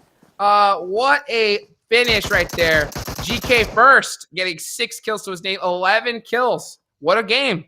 What a game on the side of Panda, Dave. Not gonna lie though, Panda at the end there getting a little sketch, man. They were pushing in that smoke. They were getting knocked out left and right. Their numbers advantage quickly dwindling down, but they ended up getting that winner chicken dinner, and this is exactly what they needed. Panda, they came into this game 8th place. You know, that mid-pack, we were talking about these teams being consistent here today. Panda, a consistent squad. No hate, a consistent squad. And then 3rd place, Night Target, another team who has been extremely consistent here on day number 1. Panda, one of the teams, people, they're sliding into my DMs. So like, Dave, Panda, bro. Panda, keep your eye on Panda. And hey, I got to say, now I understand, Hot Jukes. Now I see it. Look at that. All right, I see it. Look at that, baby. Getting it done. Getting it done, especially towards the end. I would have loved to see them get a little bit more aggressive there. At the same time, I mean, it's PMCO. You're just starting out here. You want to make sure that you get top placement. So I kind of can't blame them, genuinely, towards the end. Regardless, getting that really big chicken dinner with 11 kills, you know they got to be hyped. To finish like that so strong, it's huge. And speaking of huge, Dave, yeah, I think we just saw some huge moves in the leaderboards here after day number 1. So let's get the drum roll, please, for all these squads to see who is gonna end up on top. And it's gonna be 4 Romanian men. So they're gonna be holding it down in 1st place with 59 points. But guess what? That lead has been definitely minimized by all these squads. We got 2 teams, Master Esports and Panda, currently tied with 47 points. And then down from there, 2 more teams tied with 45 points. And that's going to be Team Night Target and No Hate. So those are going to be your top 5 finishers here at day number 1. Consistency is the way. And that is exactly what No Hate, that is exactly what Night Target, Panda, all these squads up there at the top, that's exactly what they've been accomplishing here today. No Hate, I remember game 1, they were driving all over the place. We were saying, listen, these dudes, they're going to need some gas. They're driving so much. Game 2, another time, we see them driving all over the place there. I want to say a really heads-up team when it comes to reading the zones, right? Reading where the circles might go. They always find themselves in really strong positions. So I'm looking forward to it, man. I can feel a chicken dinner coming for them. When it comes to groups A and B, these are the teams that fought today. they have 2 more days to go. 2 more days, 4 games. That's a total of 8 altogether. So they're almost done playing their group stages. I'm not going to lie. Crazy. I mean, one third. Yeah, crazy to think about. 4 Romanian men, Master Esports, Panda, these teams getting off to a perfect start, though, I got to say. I mean, that's the way you want to get it done. And I got to say one thing right off the bat. Honestly, I'm all about the different energies of the match. And I'll say this last one, it made me feel good. You know, like to see, like, it looked like all the squads, for the most part, a lot of their nerves started fading away, and we started seeing them play, I think, the way that they wanted to play from the start. So for me, that's super hype. I love to see that coming from these teams, especially going towards the end. And to be honest with you, I mean, this is my third PMCO casting. That last match, it felt like a top-tier match. You know, I think before seeing some other PMCOs, it's taken teams a lot longer to kind of see that kind of action. So to see it here in match number 4 on day 1, honestly, pretty exciting for me. Yeah, I mean, you could feel the energy. We were talking about it. The energy definitely felt different when it comes to this last match. And you know what, though? You know, we might have lit the candle, but we're going to blow that candle out when it comes to groups A and B, because they will not be playing tomorrow. So hopefully Group A, they could come into, not tomorrow, but the day after, with that momentum. I mean, Group A, we have Entro pick. We got 4 Romanian men. We got no hate. So Group A has some heavy hitters in their lobby. So hopefully they can come in with that momentum that they're able to build up here today, Hot Jukes. But I'm also excited. I mean, we got, 16 new teams showing up tomorrow to the party, trying to stamp their name in the sand and get some massive points on the leaderboard. So I'm looking forward to it, man. Me too, man. I'm ready to see all the new teams that are going to be coming in, which ones are going to be able to show us, you know, who's going to be the 4 Romanian men of the other squads, because they ended up on top here today, you know. But it's really exciting. I love it. First of all, everybody watching right now, a big thank you, guys, you know, for showing your love to all these squads. Also, you know, showing your love to us, you know, myself, Hot Jukes, and Dave. This is our first time casting the West Europe League here. And I got to say, you know, I love to see these new teams starting to see some really good people start to shine, and I got a lot of high hopes here for this particular region. And you know what? I'm putting all my UC on the Teletubbies. I don't care what they tell me. Teletubbies. I'm riding the Teletubby train until the station kicks me off, Hot Duke. So, ladies and gentlemen, we got tomorrow, same time, same place, Groups C versus Groups D. You already know. Pay attention to all the social media channels. Stay up to date. We'll also post the leaderboards later on. There's more PMCO to come up on this channel next as well. We got PMCO all day long. So if you're into competitive PUBG Mobile, well, you are finding yourself in the right channel. Hot Jukes, anything else you want to add to send it on off? I mean, send it on off. It's up to you, man. I mean, that's it, man. I'll say this, you know, make sure that you go and you follow the socials. Go follow the Esports PUBG Mobile Twitter, because that's where you're able to see all the announcements of when these different tournaments are going on. And PMCO, it's all day action, baby. 2021 is going to be the year for competitive PUBG Mobile. You heard it here first, ladies and gentlemen. So once again, thank you guys as well as thank you to our sponsors, Xiaomi, as well, for getting this all going, man. I'm pumped up. Well, a few more days to go, Dave. A few more days to go.